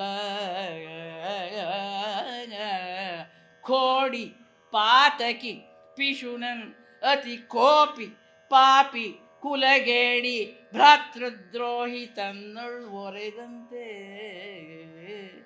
ಕಾಪಾಡಲು ಇಂತು ಐತಂದುದು ಇದುವೇ ಪಿರಿದು ಪಿರಿದು ಎಂದು ಕಾಲ್ಗೆ ಎರಗಿದಂ ರಘುರಾಮಗೆ.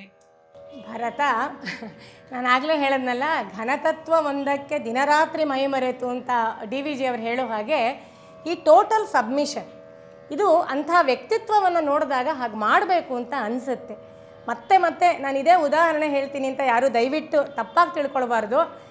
ಯಾರೋ ಬೇಡದಿರೋ ಅಂಥವ್ರು ನಮ್ಮ ಪ್ರಧಾನಮಂತ್ರಿಗಳ ಬಗ್ಗೆ ಏನೇನೋ ಮಾತಾಡ್ಬೋದು, ಆದರೆ ವಿಶ್ವವೇ ಅವರ ವ್ಯಕ್ತಿತ್ವದ ಎದುರಿಗೆ ಹೇಗೆ ಸೋತು ಹೋಗಿದೆಯೋ ಆ ರೀತಿಯಾಗಿ ರಾಮನ ವ್ಯಕ್ತಿತ್ವ.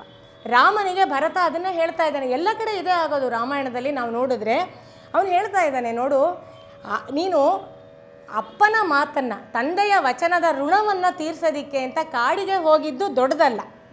ಅಲ್ಲಿ ವನವಾಸದಲ್ಲಿ ಪಡಬಾರದ ಕಷ್ಟವನ್ನು ಪಟ್ಟಿದ್ದು ಕೂಡ ಏನೂ ದೊಡ್ಡದಲ್ಲ.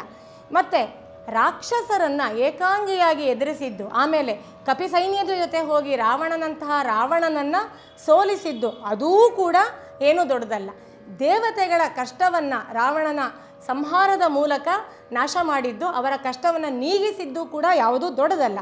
ಆದರೆ ನಾನು ಖೋಡಿ, ಘಾತಕಿ, ಪಿಶುನ, ಅತಿಕೋಪಿ, ನೈಚ್ಯಾನುಸಂಧಾನ ಅಂತ ಹೇಳ್ತಾರೆ. ಇದನ್ನು ತನ್ನನ್ನು ತಾನು ಏನು ಮಾಡ್ಕೊಳ್ಳೋದು, ನಾನು ಏನೂ ಅಲ್ಲ, ನಾನು ಮಹಾಪಾಪಿ, ನನ್ನಿಂದಲೇ ನಿನಗಿಷ್ಟೆಲ್ಲ ಕಷ್ಟ ಬಂತು ಅಂತ ನನಗಾಗಿ ನೀನು 14 ವರ್ಷ ಕಳೆದು ಒಂದು ಕ್ಷಣ ತಡ ಮಾಡಿದ್ರು ಕೂಡ ನಾನು ಅಗ್ನಿ ಪ್ರವೇಶ ಮಾಡ್ತೀನಿ ಅಂತ ಹೇಳಿದ್ದೆ ಅನ್ನೋ ಒಂದು ಕಾರಣಕ್ಕೆ ನಾನು ಕೇಳಿದ ಈ ವಚನವನ್ನು ನೀನು ಸರಿಯಾದ ಸಮಯಕ್ಕೆ ಬಂದು ತೀರಿಸ್ತಾ ಇದೆಯಲ್ಲ, ಅದು ನಿಜವಾಗಲೂ ದೊಡ್ಡದು ಅಣ್ಣ ಅಂತ ಹೇಳಿ ಆ ಅಣ್ಣನ ಕಾಲಿಗೆ ಭರತ ನಮಸ್ಕಾರ ಮಾಡಿದಾಗ ರಾಮ ಹೇಳ್ತಾನೆ ನೋಡಿ, ಸಹಜ ಕಂಡಿಲ್ಲಂ ಈರೇಲ್ಗಾಲವನದಿ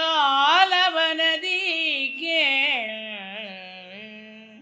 ಸಹಜಂ ಈ ಬನ್ನಂ ಈ ಬೆದೆ ನಿನ್ನೊಲ್ ವರುವಗಲ್ ಸಹ ಜಡೆಯ ಪೊತ್ತು ಕಿತ್ತಡಿ ಎಂಬೊಲುಣಿ ಸುಳಿದು ಸಿರಿತಿರೆಗಳಂ ಕಾಡದೆ ಗಹನಕ್ಕೆ ಎಡೆಗೈದ ಮೊಡಲ ಕಡುದು ಗುಡಂ ಇನಿತು ಮರೆದು ಆಹಾ ನಮಗೆ ಮೇಲ್ಬಯತಿ ಬಂದೊಡೆ ಇಂತು ಆಸೆಗೈದಗನು ಅವನಿಯೊಳಗೆ ಅವನೇ ಭರತ ನಿನ್ನಂತೆ ಬಿಡು ಬಿಡು ಅಂತೂ ಈ ನುಡಿಯನು ಬಿಡು ಬಿಡು ಸಹಜ ಕಂಡಿಲ್ಲಂ. ಭೋಗವೇ ಬೇಡ ಅಂತ ಹೇಳಿ ಭರತ ನಾರುಡೆಯನ್ನು ಉಟ್ಟು ನಂದಿಗ್ರಾಮದಲ್ಲಿ ನಿಂತವನು. ಅಭೋಗಿ ರಾಗದಲ್ಲಿ ಆ ಪದ್ಯವನ್ನು ಅವರು ವಾಚನ ಮಾಡಿದ್ದಾರೆ. ಬಹಳ ಸುಂದರವಾದಂಥ ಪದ್ಯ ನೋಡಿ. ಇಡೀ ವಿಶ್ವದ ಸಾಹಿತ್ಯದಲ್ಲಿ ಇಂತಹ ಒಂದು ಉದಾಹರಣೆ ಸಿಗಲ್ಲ. ರಾಜ್ಯವನ್ನು ಹೊನ್ನಿನ ತಟ್ಟೆಯಲ್ಲಿ ಇಟ್ಟು ನೀನು ತಗೋ ಅಂತ ಭರತನಿಗೆ ಕೊಟ್ಟರೆ ನನಗೆ ಬೇಡ ಅಂತ ಅವನು ಒದ್ದ. ಆಮೇಲೆ ಹೋಗಿ ರಾಮನಿಗೆ ಭರತ, ಅಣ್ಣ ನನ್ನ ಕೈಲಾಗೋದಿಲ್ಲ, ಎತ್ತು ಎಳೆಯೋ ಅಂಥ ಬಂಡಿಯನ್ನು ಕತ್ತೆ ಖಂಡಿತ ಎಳೆಯೋಕ್ಕಾಗಲ್ಲ, ನೀನೇ ಅದನ್ನು ನಿರ್ವಹಿಸಬೇಕು ಅಂತ ಹೇಳಿ ಚಿತ್ರಕೂಟದಲ್ಲಿ 3 ರಾತ್ರಿಗಳು ಎಲ್ಲರೂ ಹೋಗಿ ಭರತನ ಜೊತೆ ಹೋಗಿ ರಾಮನ ಹತ್ರ ವಾದ ಮಾಡ್ತಾರೆ. ರಾಮ ಏನು ಮಾಡ್ತಾನೆ, ನನಗಲ್ಲ, ಅಪ್ಪ ನನಗೆ ವನವಾಸದ ರಾಜ್ಯ ಕೊಟ್ಟಿದ್ದಾರೆ, ನಿನಗೆ ಆ ಕೋಸಲದ ರಾಜ್ಯ ಕೊಟ್ಟಿದ್ದಾರೆ, ಅದನ್ನು ನೀನು ಆಳು ಅಂತ ಹೇಳಿ ಹೀಗೆ ಫುಟ್ಬಾಲ್ ಒದ್ದ ಹಾಗೆ ರಾಜ್ಯ ನನಗೆ ಬೇಡ ನಿನಗೆ ಬೇಡ, ನನಗೆ ಬೇಕು ಅಂತ ಒಂದೇ ಚೆಂಡನ್ನು ಕಿತ್ತಾಡಿ ಹರಿದು ಹಂಚಾಡೋದನ್ನು ನೋಡಿದ್ದೀವಿ. ಆದರೆ ಇದು ನನಗೆ ಬೇಡ, ಇದು ಧರ್ಮ ಅಲ್ಲ, ಇದು ನ್ಯಾಯ ಅಲ್ಲ ಅಂತ ಅನ್ನೋಂತಹ ಉದಾಹರಣೆ ಬಹುಶಃ ವಿಶ್ವದ ಯಾವ ಸಾಹಿತ್ಯದಲ್ಲೂ ನಾವು ಕಾಣಲ್ಲ ಅಂತ ನನಗೆ ಅನಿಸುತ್ತೆ. ಜೊತೆಗೆ ಈ ರಾಮಾಯಣದ ಈ ವರ್ತನೆ, ಈ ರಾಮನ ಮಾತನ್ನು ಇವಾಗ ಕೇಳಿದ್ರೆ ಗೊತ್ತಾಗುತ್ತೆ, ದೊಡ್ಡವರು ಮಾಡಿದ ತಪ್ಪನ್ನು ಮಕ್ಕಳು ಸರಿ ಮಾಡಿದ್ದು ರಾಮಾಯಣದ ಮಹಾಮೌಲ್ಯ. ಭಾರತದಲ್ಲಿ ಚಿಕ್ಕವರು ಮಾಡಿದ ತಪ್ಪನ್ನು ದೊಡ್ಡವರು ಸಪೋರ್ಟ್ ಮಾಡಿದ್ದು ಬಹಳ ನೀಚವಾದಂಥ ಮೌಲ್ಯ. ನೋಡಿ, ಎರಡಕ್ಕೂ ಇರೋ ಕಾಂಟ್ರಾಸ್ಟು ನಮಗೆ ಗೊತ್ತಾಗುತ್ತೆ. ಇಲ್ಲಿ ನೋಡಿ, ಅವನು ಹೇಳ್ತಾ ಇರೋದು, ಭರತ ಹಾಗೆಲ್ಲ ಹೇಳಿದ್ರೆ ಹೌದು ಏನೋ ಹೇಳಿದ್ದೆ ಬಂದೆ ಬಿಡು ಅಂತಂದೆ ರಾಮ, ಸಹಜ ಅಂತ ಹೇಳ್ತಾನೆ. ಸಹಜ ಅಲ್ಲಿ ಅದನ್ನು ಯಮಕಾಲಂಕಾರ, ಅದು ಸಹಜ, ನನ್ನ ಜೊತೆ ಹುಟ್ಟಿದವನೇ ತಮ್ಮ ಅಂತ ಹೇಳಿ ಹೇಳ್ತಾ ಇದ್ದಾನೆ. ನೋಡಪ್ಪ, ನಾನು ಕಾಡಲ್ಲಿ ತೊಳಲಾಡಿದ್ದು ಏನೇನೂ ಅಲ್ಲ. ನೀನು ಈ ನಂದಿ ಗ್ರಾಮದಲ್ಲಿ ನನ್ನ ಥರನೇ ಇದೆಯಲ್ಲ. ನೀನು ಅಲ್ಲಿಗೆ ಬಂದಾಗಲೇ, ಭಾರದ್ವಾಜ ಆಶ್ರಮಕ್ಕೆ ಬಂದಾಗಲೇ ಅವ್ನು ಜಡೆ ಕಟ್ಕೊಂಬಿಟ್ಟ. ಅಲ್ಲಿ ಭಾಳ ಸ್ವಾರಸ್ಯಕರವಾದ ಸಂಗತಿಗಳಿವೆ. ರಾಮಾಯಣ ಅದರೊಳಗಡೆ ಹೊಕ್ಕಿಬಿಟ್ರೆ ಹೊರಕ್ಕೆ ಬರೋದು ಭಾಳ ಕಷ್ಟ. ಅಲ್ಲಿಯೇ ಅವನು ಜಟೆಯನ್ನು ಕಟ್ಟಿಕೊಂಡು ಅವನು ವಾಪಸ್ಸು ಅಯೋಧ್ಯೆಗೆ ಬಂದಿದ್ದು. ನೀನು ಹಾಗೆ ಬಂದು ನಮ್ಮ ಥರನೇ ಚೀರವಲ್ಕಲಗಳನ್ನು ಉಟ್ಕೊಂಡು, ನಮ್ಮ ಹಾಗೇ ಗೆಡ್ಡೆ ಗೆಣಸು ತಿಂದ್ಕೊಂಡು, ಆ ಪಾದುಕೆಗೆ ನಿತ್ಯವೂ ಲೆಕ್ಕ ಒಪ್ಪಿಸಿ ಪ್ರತಿದಿನ ಅಕೌಂಟ್ಸ್ನ ಒಪ್ಪಿಸ್ತಾ ಇದ್ದಂತೆ. ಅದಕ್ಕೆ ನೋಡಿ, ಇವತ್ತು ಕೂಡ ಒಂದು ರಾಜಸ್ಥಾನದಲ್ಲಿ ಒಂದು ಊರಿದೆ, ಅದರ ಹೆಸರು ಮರ್ತೋಯ್ತು. ಅಲ್ಲಿ ಪ್ರತಿದಿನ ಆ ರಾಮನಿಗೆ ಅಕೌಂಟ್ ಒಪ್ಸೋದಾಗತ್ತೆ ಅಲ್ಲಿ. ಅಂದರೆ ಈ ಭರತ ಒಪ್ಸೋದು ಅನ್ನೋ ಒಂದು ಉದ್ದೇಶದಿಂದ ಅಲ್ಲಿ ಆ ಥರ ದೇವಾಲಯದಲ್ಲಿ ಆ ಥರ ಒಂದು ಪೂಜೆ ಉಂಟು. ಈ ದಿನ ಲೆಕ್ಕ ಒಪ್ಪಿಸ್ತಾ ಇದ್ದಂತೆ. ಒಪ್ಸಿದ ಮೇಲೆ ವಾಪಸ್ ಬಂದಾಗ ರಾಮ, ಭರತ ಮೊದಲು ಮಾಡಿದ್ದೇನು ಅಂತಂದರೆ, ನೀನು ನನಗೆ ಒಪ್ಪಿಸಿ ಹೋದ ರಾಜ್ಯವನ್ನು ದಶಗುಣಂ ವರ್ಧಿತಮ್ಮಯ, 10 ಪಟ್ಟು ಅದನ್ನು ಹೆಚ್ಚು ಮಾಡಿ ನಿನಗೆ ಕೊಡ್ತಾ ಇದ್ದೀನಿ ಅಂತ. ಯಾರಿಗುಂಟು ಈ ನೀತಿ, ಈ ಪ್ರಾಮಾಣಿಕತೆ? ಕಣ್ಣಲ್ಲಿ ನೀರು ಬರುತ್ತೆ. ಇಂತಹ ಒಂದು ಆದರ್ಶ ರಾಮಾಯಣದ್ದು. ಅದಕ್ಕೆ ಇವನು ಹೇಳ್ತಾ ಇರೋದು ನೋಡಿ, ನಿನ್ನಂಥ ಅವನಿದೆಯಲ್ಲ, ನನಗೆ ಒಳ್ಳೆಯದನ್ನು ಬಯಸಿ ನೀನು ಹೀಗಿದೆಯಲ್ಲಪ್ಪ, ಇಂತಹ ತಮ್ಮ ಯಾರಿಗಾರು ಸಿಗುತ್ತಾ? ನೀನು ದೊಡ್ಡವನು, ನಾನಲ್ಲ ಅಂತ ರಾಮ ಹೇಳ್ತಾನೆ. ಇದು ಸೋದರ ವಾತ್ಸಲ್ಯ ಅಂದರೆ. ಇದು ರಾಮನ ರೀತಿ, ರಾಮನ ಗುಣ. ರಾಮನನ್ನು ಮೃದುಪೂರ್ವ ಭಾಷೆ, ಸ್ಮಿತಪೂರ್ವ ಭಾಷೆ ಅಂತೆಲ್ಲ ವಾಲ್ಮೀಕಿಗಳು ವರ್ಣನೆ ಮಾಡ್ತಾರೆ ನೋಡಿ. ಅವನಿಗೆ ಸಂಕೋಚ ಆಗಬಾರ್ದು ಭರತನಿಗೆ. ಆ ರೀತಿಯಾಗಿ ಅಣ್ಣನಾದ ಇವನು ಹಾಗೆ ಸಂಭಾಳಿಸಿದ್ದಾನೆ. ಈಗ ಸೀತೆಯ ಕಡೆ ತಿರುಗಿ ಭರತ ಮಾತಾಡ್ತಾ ಇದ್ದಾನೆ. ಮೂರ್ವಳಿಯನುದ್ಧರಿಪ ದೇವಿ, ಮೂರ್ವಳಿಯನು ಉದ್ಧರಿಪ ದೇವಿ ನಿನಗೆ ಈ ಎಡರು 100 ವಗೆಯೊರೆಯಲಿಂತೊದವಿದತ್ತು ಅಕಡ ತನ್ನೊರುವ ಪತಿಪರಾಯಣೆಗೆ ಸನ್ಮಂಗಳೆಗೆ ಸತ್ಯವಾಣಿಗೆ ಜಾಣೆಗೆ ಉರ್ವರೆಯೊಳ್ ಅನಸೂಯೆಯಂತೆ ಅರುಂಧತಿಯಂತೆ ಪರುವೆಜಸಂ ಎಲ್ಲೆಡೆಗೆ ದೇವಿ ನೋಯಿಸಿದೆನು ನಿಮ್ಮನು ನೋಯಿಸಿದೆನು ಆರ್ವರ್ಪರ್ಯಣೆಗೆ ದೇವಿ ತನ್ನಂ ಕಾವುದು ಭರತ್ ಮೈದು ನಂಗೆ ಎಂದಲ್ ಅವನಿಜಾತೆ. ಅತ್ತಿಗೆ ಮೈದುನರ ಸಂಭಾಷಣೆ. ಇದು ಕೂಡ ಬಹಳ ಸುಂದರವಾದಂತಹ ಸಂದರ್ಭಗಳಿವೆಲ್ಲ. ಹೀಗೆಲ್ಲ ವಾಲ್ಮೀಕಿ ರಾಮಾಯಣದಲ್ಲಿ ಬರಲ್ಲ. ವಾಲ್ಮೀಕಿ ರಾಮಾಯಣದ ರೀತಿಯೇ ಬೇರೆ, ಮುದ್ದಣ್ಣನ ರೀತಿಯೇ ಬೇರೆ, ಮುದ್ದಣ್ಣ ಆಶ್ರಯಿಸಿರೋವಂಥ ಆಕರವೇ ಬೇರೆ ಅಂತ ಹೇಳಿದ್ನಲ್ಲ. ಹಾಗೆ ಅವನೇನಿದ್ರು ಕಥೆಯಲ್ಲಿ ಬರುವಂಥ ಘಟನೆಗಳ ಕ್ರಮಕ್ಕಾಗಿ ವಾಲ್ಮೀಕಿ ರಾಮಾಯಣವನ್ನು ಇಟ್ಟುಕೊಂಡಿದ್ದಾನೆ. ಸಂದರ್ಭಗಳನ್ನು ತನ್ನದೇ ಆದ ರೀತಿಯಲ್ಲಿ ತನ್ನ ಕಲ್ಪನೆಯಿಂದ, ಭಾವನೆಯಿಂದ ಹಾಗೆ ಅವನು ನಿರ್ವಾಹ ಮಾಡಿದ್ದಾನೆ. ಇಲ್ಲಿ ಅವನು ಸೀತೆಯನ್ನು ಅತ್ತಿಗೆಯ ಕಡೆ ತಿರುಗಿ ಹೇಳ್ತಾ ಇದ್ದಾನೆ. ಮೂರ್ವಳಿಯನುದ್ಧರಿಪ ದೇವಿ, ತಾಯಿಯ ಮನೆ, ತಂದೆಯ ಮನೆ ಮತ್ತು ಗಂಡನ ಮನೆ. ಯಾಕೆ ತಾಯಿಯ ಮನೆ? ಅವಳಿಗೆ ಭೂತಾಯಿಯವಳು, ಅವಳು ಅಯೋನಿಜೆ ಅಲ್ವಾ. ಅವಳಿಗೆ ತಾಯಿ ಮನೆ ಅಂದರೆ ಬೇರೆ ಅಲ್ಲ, ಜನಕನ ಮನೆ ತಾಯಿ ಮನೆ ಅಲ್ಲ. ಜನಕ ತಂದೆಯಾಗಿ ಇದ್ದವನು, ಹಾಗಾಗಿ ಜನಕನ ಕುಲ. ಮತ್ತು ಇಕ್ಷ್ವಾಕು ವಂಶಕ್ಕೆ, ಸೂರ್ಯವಂಶಕ್ಕೆ ಅವಳು ಸೊಸೆಯಾಗಿ ಬಂದವಳು. ಇದನ್ನು ಮಾಡುವಂತಹ ನಿನ್ನನ್ನು ನಾನು ನನ್ನ ಕಾರಣದಿಂದ, ನಮ್ಮಮ್ಮ ನನಗಾಗಿಯೇ ಯುವರಾಜ ಪಟ್ಟಾಭಿಷೇಕವನ್ನು ತಪ್ಪಿಸಿದ್ದು. ಅದರಿಂದಾಗಿ ನಿನ್ನಂತಹ ಪತಿಪರಾಯಣೆಗೆ, ಸನ್ಮಂಗಳೆಗೆ, ನಿತ್ಯವೂ ಸತ್ಯವನ್ನೇ ಹೇಳೋ ಅಂಥವಳಿಗೆ. ಅವಳು ಬಲವಂತವಾಗಿ ಹೋಗಿದ್ದಲ್ವ ಸೀತೆ, ರಾಮಾಯಣ ಕರ್ಕೊಂಡು ಹೋಗ್ತಿರ್ಲಿಲ್ಲ. ನಾನು ಹೋಗ್ತೀನಿ ಅಂತ ಹೇಳಿ ಸೀತೆ ಹೋಗಿದ್ದು. ಸೀತೆ ಕೂಡ ಬಹಳ ಗಟ್ಟಿಯಾದಂತಹ ವ್ಯಕ್ತಿತ್ವ. ಸೀತೆ ಇಲ್ಲದೆ ಹೋಗಿದ್ದರೆ ಬಹುಶಃ ರಾಮನ ಪ್ರತಾಪ, ರಾಮನ ಚಾರಿತ್ರ್ಯ, ವ್ಯಕ್ತಿತ್ವ ಇಷ್ಟು ಪ್ರಕಾಶಿಸ್ತಿರ್ಲಿಲ್ಲ ಅಂತ ಅನಿಸುತ್ತೆ. ಸೀತೆಯಿಂದಲೇ ರಾಮನಿಗೆ ಬಹಳ ಅವನ ವ್ಯಕ್ತಿತ್ವಕ್ಕೆ ಒಂದು ಸಾಣೆ ಹಿಡಿದ ರೀತಿಯಲ್ಲಿ ಹೊನ್ನಿನ ಹೊಳಪು ಬಂತು ಅಂತ ಹೇಳ್ಬೋದು. ಅದಕ್ಕೆ ಮುದ್ದಣನೇ ಒಂದು ಕಡೆ ಮನೋರಮೆ ಕೈಯಲ್ಲಿ ಹೇಳಿಸ್ತಾನೆ, ಸೀತೆಯನ್ನುಳಿದ ಏತರ ಸೀತಾರಾಮನೋ ಅಂತ ಹೇಳಿಬಿಟ್ಟು, ಸೀತಾರಾಮನಾಗಿದ್ದಾಗಲೇ ಅವನಿಗೆ ತುಂಬ ಶಕ್ತಿ ಅಂತ ಹೇಳೋದು. ಅವಳನ್ನು ಹೇಳಿದಾಗ, ನಿಮ್ಮನ್ನು ಎಲ್ಲ ಕಡೆಗೆ ನೀವು ಅಲ್ಲಿ ಹೋಗಿ ಅವನ ಆಶ್ರಯದಲ್ಲಿದ್ದು ನಿಮ್ಮ ಚಾರಿತ್ರ್ಯವನ್ನು ಅಷ್ಟು ಗಟ್ಟಿಯಾಗಿ ಕಾಯ್ಕೊಂಡಿದ್ದರಿಂದ ನಿಮ್ಮ ಕೀರ್ತಿ ಎಲ್ಲ ಕಡೆಗೆ ಹರಡಿತು. ಆದರೆ ನನ್ನಿಂದಾಗಿ ನೀವು ತುಂಬ ನೊಂದುಬಿಟ್ರಿ ಅತ್ತಿಗೆ ಅಂತ ಗೋಳಾಡಿದಾಗ ಮೈದುನನಿಗೆ ಅತ್ತಿಗೆ ಸಮಾಧಾನ ಮಾಡ್ತಾ ಇದ್ದಾಳೆ, ಇಲ್ಲ ಅಲ್ವಾ, ಸಮಾಧಾನ ಮಾಡ್ತಾಳೆ. ಅದಾದ ಮೇಲೆ ಲಕ್ಷ್ಮಣನನ್ನು ಕೂಡ ಹೀಗೆ ಮಾತಾಡಿಸ್ತಾನೆ, ನಿನ್ನ ಭಾಗ್ಯವೇ ದೊಡ್ಡದು, ಅಣ್ಣನ ಜೊತೆ ಹೋದೆ, ನನಗೆ ಹಾಗಾಗಲಿಲ್ಲ ಅಂತ ಹೇಳಿ ಯಾಕೆ ಅವನಿರಲೇ ಇರಲಿಲ್ಲ ರಾಮ ವನವಾಸಕ್ಕೆ ಹೋಗುವಾಗ, ನಿನಗೆ ಸಿಕ್ತು, ನಾನಿದ್ದಿದ್ರೆ ನಾನೂ ಬಂದ್ಬಿಡ್ತಾ ಇದ್ದೆ ಅನ್ನೋ ರೀತಿಯಾದಂಥ ಮಾತುಗಳನ್ನೆಲ್ಲ ಆಡ್ತಾಳೆ. ಲಕ್ಷ್ಮಣನು ತನ್ನದೇ ಆದ ರೀತಿಯಲ್ಲಿ ಸಮಜಾಯಿಷಿಯನ್ನು ಕೊಡ್ತಾನೆ, ಏನಿಲ್ಲಪ್ಪ, ನದಿ ಪ್ರವಾಹದಲ್ಲಿ ಒಂದು ಮರದ ದಿಮ್ಮೆ ಹೇಗೆ ತೇಲ್ಕೊಂಡು ಹೋಗುತ್ತೋ ಹಾಗೆ ನಾನು ರಾಮನ ಜೊತೆಯಲ್ಲಿ ಹೋದದ್ದು, ನಂದೇನು ವಿಶೇಷ ಇಲ್ಲ ಅಂತ ಎಲ್ಲರೂ ಕೂಡ ತಾವೇನೂ ಅಲ್ಲ, ಎಲ್ಲವೂ ರಾಮನ ಮಹಿಮೆಯೇ ಅಂತ ಎಲ್ಲರೂ ಹೇಳ್ಕೊಳ್ತಾರೆ. ಹೀಗೆ ಈ ರೀತಿಯಾಗಿ ಎಲ್ಲರೂ ಒಬ್ಬರನ್ನೊಬ್ಬರನ್ನ ಭೇಟಿ ಮಾಡಿದ ಮೇಲೆ ಈಗ ನಂದಿಗ್ರಾಮದಿಂದ ಅಯೋಧ್ಯೆಗೆ ಹೋಗಬೇಕಾಗಿದೆ. ನಂದಿಗ್ರಾಮದಲ್ಲಿ ಭರತ ಒಬ್ಬನೇ ಇದ್ದಿದ್ದು, ಅಯೋಧ್ಯೆಯಲ್ಲಿ ಎಲ್ಲರೂ ಇದ್ದಿದ್ದು, ತಾಯಂದ್ರಿಗೆಲ್ಲ ಅಯೋಧ್ಯೆಯಲ್ಲೇ ವ್ಯವಸ್ಥೆ ಮಾಡಿಕೊಟ್ಟಿದ್ದ.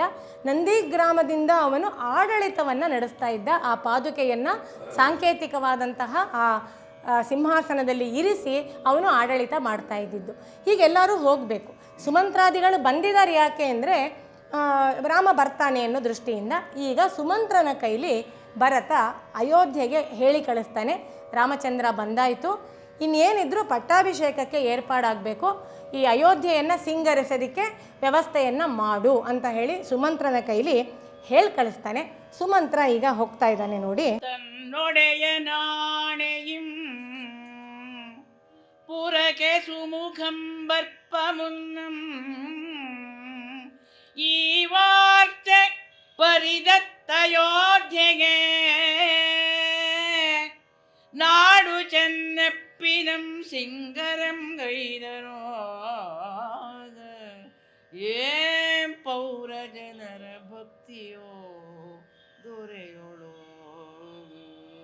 ಪೊನ್ನೆಲಂ ನೆಲದ ಕೆಲ ಬಲದಿ ಘಟ್ಟಿಸಿ ನಿಂದರನ್ನ ಗಂಬಂ ಕಂಬಗಳ ಮೇಲೆ ಬಿಗಿದಿಗ ಸಮುನ್ನತ ಮಹಾಮಂಡಪಂ ಮಂಡಪಂಗಳಿಂ ಬೀದಿಗಳು ಚೆಲ್ವಾದುದು.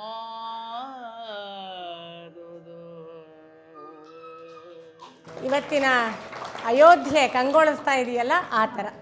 ಅದಕ್ಕೆ ತುಂಬ ಸಂವಾದಿಯಾದಂಥ ಪದ್ಯ ನೋಡಿ.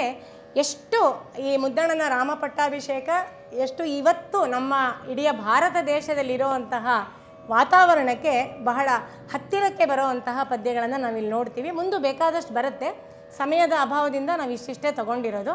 ಸುಮಂತ್ರ ಹೋಗಿ ಹೇಳ್ತಾ ಇದ್ದಾಗೇನೆ ಜನಗಳೆಲ್ಲ ತಾವಾಗಿ ಕೆಲಸ ಮಾಡ್ತಾರಂತೆ.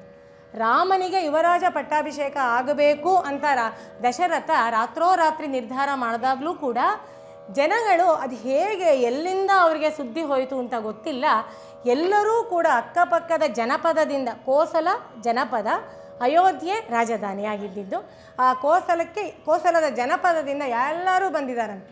ರಾತ್ರೋರಾತ್ರಿ ಇಡೀ ಅಯೋಧ್ಯೆಯನ್ನು ಸಿಂಗಾರ ಮಾಡಿದ್ದಾರೆ, ಒಬ್ಬರೂ ನಿದ್ದೆ ಮಾಡಿಲ್ಲ ರಾತ್ರಿ ಅಂತ ಹೇಳಿ ವರ್ಣನೆ ಬರುತ್ತೆ. ಹಾಗೆ ಇಲ್ಲೂ ಕೂಡ ಮಾಡ್ತಾ ಇದ್ದಾರೆ ನೋಡಿ. ಅಲ್ಲಿಗೆ ಹೋಗ್ತಿದ್ದ ಹಾಗೆಯೇ ಎಲ್ಲರೂ ಇಷ್ಟಪಟ್ಟು ಅಯೋಧ್ಯೆಯನ್ನು ಸಿಂಗರಿಸ್ತಾ ಇದ್ದಾರೆ. ಹೀಗೆ ಆ ಪೌರ ಜನರ ಭಕ್ತಿ ದೊರೆಗಳಲ್ಲಿ ಯಾವ ಮಟ್ಟದ್ದು ಅಂತ, ಇದು ನಿಜ. ರಾಜರಲ್ಲಿ ಆ ಮಟ್ಟದ ಒಂದು ಭಕ್ತಿ ಪ್ರೀತಿಯನ್ನು ನಮ್ಮ ಜನಗಳು ಇಟ್ಕೊಂಡಿದ್ರು ರಾಜ್ಯದ ಆಡಳಿತ ಇದ್ದ ಕಾಲದಲ್ಲಿ. ಯಾಕೆ ಅಂದರೆ ನಾವಿಷ್ಣು ಪೃಥ್ವೀಪತಿ ಅಂತ ಹೇಳ್ತಾರೆ. ವಿಷ್ಣುವಲ್ಲದವನು ಪೃಥ್ವೀಪತಿ ಆಗೋದಕ್ಕೆ ಸಾಧ್ಯ ಇಲ್ಲ, ವಿಷ್ಣುವಿನ ಅಂಶ ಇರಬೇಕು ಅಂತ. ವಿಷ್ಣು ಕೂಡ ನಮ್ಮಲ್ಲಿ ಈ ತ್ರಿಮೂರ್ತಿಗಳು ಅಂತ ಯಾವುದು ಹೇಳ್ತೀವಿ, ಒಂದೊಂದು ದೇವತಾ ತತ್ವವೂ ಕೂಡ ಒಂದು ಪ್ರತಿಮೆ, ಒಂದು ಸಾಂಕೇತಿಕವಾದಂತಹ ತತ್ವವನ್ನು ಹೇಳೋ ಅಂಥವು. ಅವೇನೆಂದರೆ ವಿಷ್ಣು ಸ್ಥಿತಿಪಾಲಕ, ಅವನು ಎಲ್ಲವನ್ನು ನೋಡ್ಕೊಳ್ಬೇಕು. ಸೃಷ್ಟಿ ಮಾಡಿ ಬಿಟ್ಬಿಟ್ರೆ ಆಗಲ್ಲ, ಅದನ್ನು ಆಮೇಲೆ ಮೇಂಟೈನ್ ಮಾಡೋದಿದೆಯಲ್ಲ ಅದು ಬಹಳ ದೊಡ್ಡ ವಿಷಯ, ಅದನ್ನು ಅವನು ಮಾಡ್ತಾನೆ. ರಾಜನೂ ಹಾಗೇ, ರಾಜ್ಯ ಅವನಿಗೆ ಪರಂಪರೆಯಿಂದ ಬಂದಿರ್ಬೋದು, ತಾನೇ ಗಳಿಸಿರ್ಬೋದು, ಆದರೆ ಅದನ್ನು ಕಾಪಾಡಬೇಕಲ್ಲ. ಅದು ವಿಷ್ಣುವಿನ ಅಂಶ ಇದ್ದವನಿಗೆ ಮಾತ್ರವೇ ಅವನು ರಾಜನಾಗೋದಕ್ಕೆ ಸಾಧ್ಯ ಅಂತ ಹಾಗೆ ನೋಡ್ಕೊಳ್ತಾ ಇದ್ದಿದ್ದು ಅಯೋಧ್ಯೆಯ ಜನರನ್ನು, ಜನಪದವನ್ನು ಅನ್ನೋದು ರಾಮಾಯಣ ನಮಗೆ ಪುಟ ಪುಟದಲ್ಲೂ ಕೂಡ ಹೇಳುತ್ತೆ. ಹೀಗೆ ಪ್ರೀತಿ ಇತ್ತೋ ಅಂತ ಹೇಳ್ತಾರೆ. ಅದು ಮೊದಲೇ ಹೊನ್ನಿನ ನೆಲವಂತೆ. ರಾಮಾಯಣದಲ್ಲೂ ವರ್ಣನೆ ಬರುತ್ತೆ. ಪ್ರತಿದಿನ ನೀರನ್ನು ಇಡೀ ಬೀದಿಗಳಿಗೆ ಚುಮ್ಕಿಸ್ತಾ ಇದ್ರಂತೆ. ಅಂದರೆ ಮಣ್ಣು, ಹಿಂದೆ ಬಹುಶಃ ಸಿಮೆಂಟು ಆ ಥರದ್ದೇನು ಇಲ್ಲದೆ ಇದ್ದಿರ್ಬೋದು, ಮಣ್ಣಿನ ನೆಲ ಆದ್ದರಿಂದ ಧೂಳು ಏಳಬಾರ್ದು ಅನ್ನೋ ದೃಷ್ಟಿಯಿಂದ ಹಾಗೆಲ್ಲ ಮಾಡ್ತಾಯಿದ್ರು ಅಂತ. ಎಲ್ಲಿವರೆಗೂ ಅಂದರೆ ಎಷ್ಟು ಸಂಸ್ಕೃತಿ ಸಂಪನ್ನವಾಗಿತ್ತು ಅಯೋಧ್ಯೆ ಅಂದರೆ ವಧೂ ನಾಟಕ ಸಂಘ ಇತ್ತಂತೆ. ನಾವು ನಾಗರತ್ನಮ್ಮ ನಾಟಕ ಮಂಡಳಿ ಮಾತ್ರ, ಸ್ತ್ರೀ ನಾಟಕ ಮಂಡಳಿ ನೋಡಿದ್ದೀವಲ್ವ, ಅದು ರಾಮಾಯಣದಲ್ಲಿತ್ತು ಅಂತ ವಾಲ್ಮೀಕಿಗಳು ವರ್ಣನೆ ಮಾಡ್ತಾರೆ. ವಧೂ ನಾಟಕ ಸಂಘ ಈ ಶಬ್ದವನ್ನೇ ಅಲ್ಲಿ ಬಳಸ್ತಾರೆ. ಮತ್ತು ದಿನಾನು ಕಥಾವಾಚನ, ಪೌರಾಣಿಕರು, ಗಮಕ ಪ್ರತಿಯೊಂದು ಇತ್ತು. ಮತ್ತು ಯುವಕರೆಲ್ಲ, ತರುಣಿಯರೆಲ್ಲ ಆನಂದದಿಂದ ಉಪವನಗಳಲ್ಲಿ ಸಾಯಂಕಾಲ ಓಡಾಡ್ತಾ ಇದ್ದರು. ಮತ್ತು ಈ ರಥಪಂದ್ಯಗಳನ್ನು ಆಡ್ತಾಯಿದ್ರು. ಹೀಗೆ ಎಲ್ಲ ರೀತಿಯಲ್ಲೂ ಅದು ಸಮೃದ್ಧವಾಗಿದ್ದಂತಹ ಅಯೋಧ್ಯೆ ಅದು. ಇಲ್ಲೂ ಕೂಡ ನೋಡಿ ಆ ಹೊನ್ನಿನ ನೆಲ, ಅದನ್ನು ಚೆನ್ನಾಗಿ ಗಟ್ಟಿಸಿದಾರಂತೆ. ಒಂದಿಷ್ಟು ಆ ಕಡೆ ಈ ಕಡೆ ಅಪ್ಸ್ ಆ್ಯಂಡ್ ಡೌನ್ಸ್ ಇರಬಾರ್ದು ಅನ್ನೋ ಥರದಲ್ಲಿ. ಆಮೇಲೆ ಅದಕ್ಕೆ ರತ್ನದ ಕಂಬವನ್ನು ಹೂತಿದಾರಂತೆ. ಆ ಕಂಬಗಳ ಮೇಲೆ ಬೇಕಾದಷ್ಟು ಮಂಟಪಗಳನ್ನು ಅದರ ಮೇಲೆ ಏರಿಸಿದಾರಂತೆ. ಹೀಗೆ ಅಯೋಧ್ಯೆಯೇ ಸಿಂಗರಗೊಂಡಿದೆ. ಹೀಗೆ ಸಿಂಗರಗೊಂಡಂತಹ ಅಯೋಧ್ಯೆಗೆ ಶ್ರೀರಾಮಚಂದ್ರ ಬರ್ತಾ ಇದ್ದಾನೆ ನೋಡಿ. ರಾಮನೈ ತಂದನು ಅಸುರಾಂತಕಂ ಭುವನಾಭಿರಾಮನೈ ತಂದನು ಅನುಗತ ಭಕ್ತ ಚಿತ್ಸುಖ ರಾಮನೈ ತಂದನು ಅಮರೇಂದ್ರ ಪೂಜಿತ ಪಾದ ಪದ್ಮನೊಡನೆ ಐತಂದನು ಸೋಮಕೋದಂಡ ಬೇದಕಂ ಅರ್ಕ ಕುಲವಾರ್ಧಿ ಸೋಮನ್ ಈಗಲೇ ಬಂದನಿತ್ತಲ್ ಅವಧರಿಪುದು ಎಲೆ ಸೋಮಪುರದೊಡೆಯ ಲಕ್ಷ್ಮೀ ಮನೋಹರನ್ ಈರದೆ ಬಂದನು ಎಮ್ಮಂ ಪೊರೆಯಲೋ.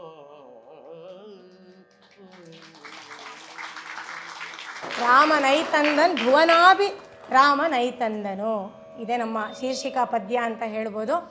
ಭುವನಾಭಿರಾಮ ಇನ್ನೇನು ಬರ್ತಾ ಇದ್ದಾನೆ ಅಯೋಧ್ಯೆಗೆ. ನಾವು ಇವತ್ತು ನಂದಿಗ್ರಾಮಕ್ಕೆ ಕರ್ಕೊಂಡು ಬಂದುಬಿಟ್ಟಿದ್ದೀವಿ. ಒಂದು ವಾರನಾದರೂ ಬೇಕು ನಂದಿಗ್ರಾಮದಿಂದ ಅಯೋಧ್ಯೆಗೆ ನಡ್ಕೊಂಡು ಹೋಗಬೇಕು ಅಂದರೆ. ಹಾಗಾಗಿ ಅಲ್ಲಿವರೆಗೂ ನಾವೆಲ್ಲ ಕಾಯೋಣ ಅನ್ನೋದಕ್ಕಾಗಿ ಈ ಘಟ್ಟಕ್ಕೆ ನಿಲ್ಲಿಸಿರೋದು. ಇಲ್ಲಿ ಬಹಳ ಚೆನ್ನಾಗಿ ಆ ರಾಮನ ಗುಣಗಳನ್ನೆಲ್ಲ ವರ್ಣನೆ ಮಾಡಿರೋದಾಗಿದೆ ಆ ಪದ್ಯದಲ್ಲಿ. ಹೀಗೆ ಬಂದಂತಹ ಶ್ರೀರಾಮಚಂದ್ರನನ್ನು ಎಲ್ಲರೂ ಪ್ರೀತಿಯಿಂದ ಸ್ವಾಗತಿಸ್ತಾರೆ. ಎಲ್ಲಿಯವರೆಗೆ ವರ್ಣನೆಗಳು ಬರುತ್ತವೆ ಅಂತಂದರೆ, ನಂದಿಗ್ರಾಮದಿಂದ ರಾಮನನ್ನು ಹೇಗೆ ಕರ್ಕೊಂಡು ಹೋದ್ರಂತೆ ಅಂದರೆ, ರಥದಲ್ಲಿ ಕೂರಿಸಿ ರಥಕ್ಕೆ ಕುದುರೆಯನ್ನು ಹೂಡಲಿಲ್ವಂತೆ, ಭರತ ಶತ್ರುಘ್ನರು ನೊಗವನ್ನು ಹಿಡಿದು ಎಳ್ಕೊಂಡು ಹೋದರು ಅನ್ನೋ ವರ್ಣನೆಗಳು ವಾಲ್ಮೀಕಿ ರಾಮಾಯಣದಲ್ಲಿ ಬರುತ್ತೆ. ಇದು ಅಕ್ಕಪಕ್ಕ ಚಾಮರವನ್ನು ಬೀಸ್ಕೊಳ್ತಾ ಇವರೆಲ್ಲರೂ ಹೋದರು ಅಂತ ಅಷ್ಟು ಪ್ರೀತಿಯಿಂದ ರಾಮನನ್ನು ಅಯೋಧ್ಯೆಗೆ ಕರ್ಕೊಂಡು ಹೋಗ್ತಾ ಇದ್ದಾರೆ. ನಂದಿಗ್ರಾಮದಿಂದ ಹೊರಟಿದ್ದಾರೆ. ಹೋಗಲಿ, ಆ ಅಯೋಧ್ಯೆಯ ಭವ್ಯವಾದ ಮಂದಿರದಲ್ಲಿ ರಾಮನ ಪ್ರಾಣ ಪ್ರತಿಷ್ಠೆ ಆಗಿ ರಾಮ ನಮ್ಮೊಡನೆ ಎಂದೆಂದಿಗೂ ಜೊತೆಯಲ್ಲಿ ಇರಲಿ ಅಂತ ಹೇಳಿ ನಾನು ಪ್ರಾರ್ಥನೆ ಮಾಡ್ತಾ, ನಮಗೆ ಇಂಥ ಸುಂದರವಾದ ಒಂದು ಅವಕಾಶವನ್ನು ಕೊಟ್ಟಂತಹ ನಿರಾಮಯ ಯೋಗ ಕೇಂದ್ರ ಮತ್ತು ರಾಮತೀರ್ಥ ಸೇವಾ ಫೌಂಡೇಶನ್ನ ಎಲ್ಲ ಪದಾಧಿಕಾರಿಗಳಿಗೂ, ವಿಶೇಷವಾಗಿ ಶ್ರೀಯುತ ರಾಘವೇಂದ್ರ ಶೆಣೈ ಅವರಿಗೂ ಕೂಡ ನಾವಿಬ್ಬರು ಆಭಾರಿಯಾಗಿದ್ದೀವಿ. ಅವರು ಇದರಲ್ಲಿ ಒಂದು ಹಾಕಿದ್ದಾರೆ, ಇದೆಲ್ಲವಾಗಲೂ ಬರುತ್ತೆ ಅನಿಸುತ್ತೆ, ಎಂದೂ ಮಾಸದ ನೆನಪು ಅಂತ ಪ್ರತಿ ಕಾರ್ಯಕ್ರಮಕ್ಕೂ. ಅದನ್ನು ಹಾಕಿದಾಗ ನಂಗೆ ಒಂಚೂರು ಗಾಬರಿ ಆಯಿತು. ನಾವು ಯಾವ ಥರ ಕಾರ್ಯಕ್ರಮ ಕೊಡ್ತೀವೋ, ಎಂದೂ ಮಾಸದ ನೆನಪಾಗುತ್ತೋ ಮರ್ತೇ ಹೋಗುತ್ತೋ, ಇವ್ರದನ್ನು ಯಾಕೆ ಇಡಿಸಿದ್ರಿ ಅಂತಾರೋ ಗೊತ್ತಿಲ್ಲ ಅಂತ ಹೇಳಿ. ಅದು ಎಂದೂ ಮಾಸದ ನೆನಪು ನಮ್ಮ ಕಾರ್ಯಕ್ರಮ ಆಗದೇ ಇದ್ದರೂ ಪರವಾಗಿಲ್ಲ, ರಾಮನ ನೆನಪು, ಶ್ರೀರಾಮ ಪಟ್ಟಾಭಿಷೇಕ ಕಾವ್ಯದ ನೆನಪು ಎಂದೂ ಮಾಸದ ಇರಲಿ ಅಂತ ಕೇಳ್ಕೊಳ್ತಾ ನಮ್ಮ ಕಾರ್ಯಕ್ರಮವನ್ನು ನಾವು ಸಂಪನ್ನ ಮಾಡ್ತಾ ಇದ್ದೀವಿ. ಎಲ್ಲರಿಗೂ ಅನಂತಾನಂತ ವಂದನೆಗಳು. ಅಯೋಧ್ಯೆಯಲ್ಲಿ ನಡೆದ ಶ್ರೀರಾಮ ಪಟ್ಟಾಭಿಷೇಕ ಸಂಭ್ರಮ ಆ ಸಂಗತಿಗಳು ನಮ್ಮ ಕಣ್ಣ ಮುಂದೆ ಬರುವುದಿರಲಿ, ನಾವೇ ಅಲ್ಲಿ ಇದ್ದಂಗಾಯ್ತು. ಇಲ್ಲಿ ಎಷ್ಟು ಜನ ಬಾಲ್ಕನಿಯಲ್ಲಿ ಹೀಗೆ ಅಲ್ಲಿ ನಿಂತಿದ್ರು ಗೊತ್ತಿಲ್ಲ. ನಡೆಯುವಾಗ ಗಂಗಮ್ಮ ಕೇಶವಮೂರ್ತಿಯವರಿಗೂ ಮತ್ತು ಶ್ರೀಮತಿ ಶಾಂತಾ ಗೋಪಾಲ್ ಅವರಿಗೂ ರಾಮತೀರ್ಥ ಸೇವಾ ಫೌಂಡೇಶನ್ ಪರವಾಗಿ ಮತ್ತು ಎಲ್ಲ ರಾಮ ಭಕ್ತರ ಪರವಾಗಿ ಅನಂತಾನಂತ ಧನ್ಯವಾದಗಳು.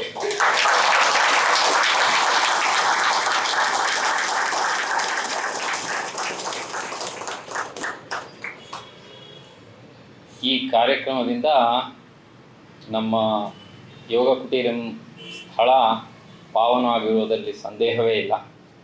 ಹಿಂದೆ ಈ ಥರದ್ದು ಅನೇಕ ಕಾರ್ಯಕ್ರಮಗಳು ನಡೆದಿದೆ. ಈ ತರಹದ ಕಾರ್ಯಕ್ರಮ ಮೊದಲ ಬಾರಿ ಗಮಕ ಕಾರ್ಯಕ್ರಮ. ವಿದುಷಿ ಮಾತೆಯರು ರಾಮತೀರ್ಥ ಸೇವಾ ಫೌಂಡೇಶನ್ ಪರವಾಗಿ ಗೌರವವನ್ನು ಸ್ವೀಕರಿಸಬೇಕು ಅಂತ ಕೇಳ್ಕೊತೀನಿ. ನಮ್ಮ ಶಿಕ್ಷಕಿಯಾದ ಶ್ರೀಮತಿ ಸಂಧ್ಯಾ ಅವರು, ಶ್ರೀಮತಿ ಗಂಗಮ್ಮ ಕೇಶವಮೂರ್ತಿಯವರಿಗೆ ಗೌರವ ಸಲ್ಲಿಸಬೇಕು.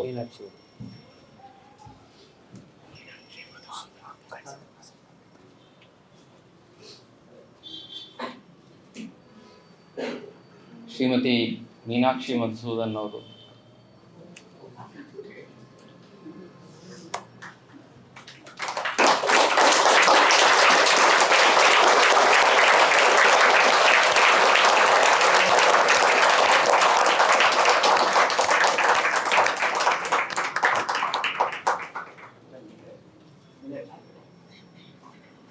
ಶ್ರೀಮತಿ ಮೀನಾಕ್ಷಿ ಮಧುಸೂದನ್ ಅವರು ವಿದುಷಿ ಶಾಂತಾ ಗೋಪಾಲ್ ಅವರಿಗೆ ಗೌರವ ಸಲ್ಲಿಸಬೇಕು.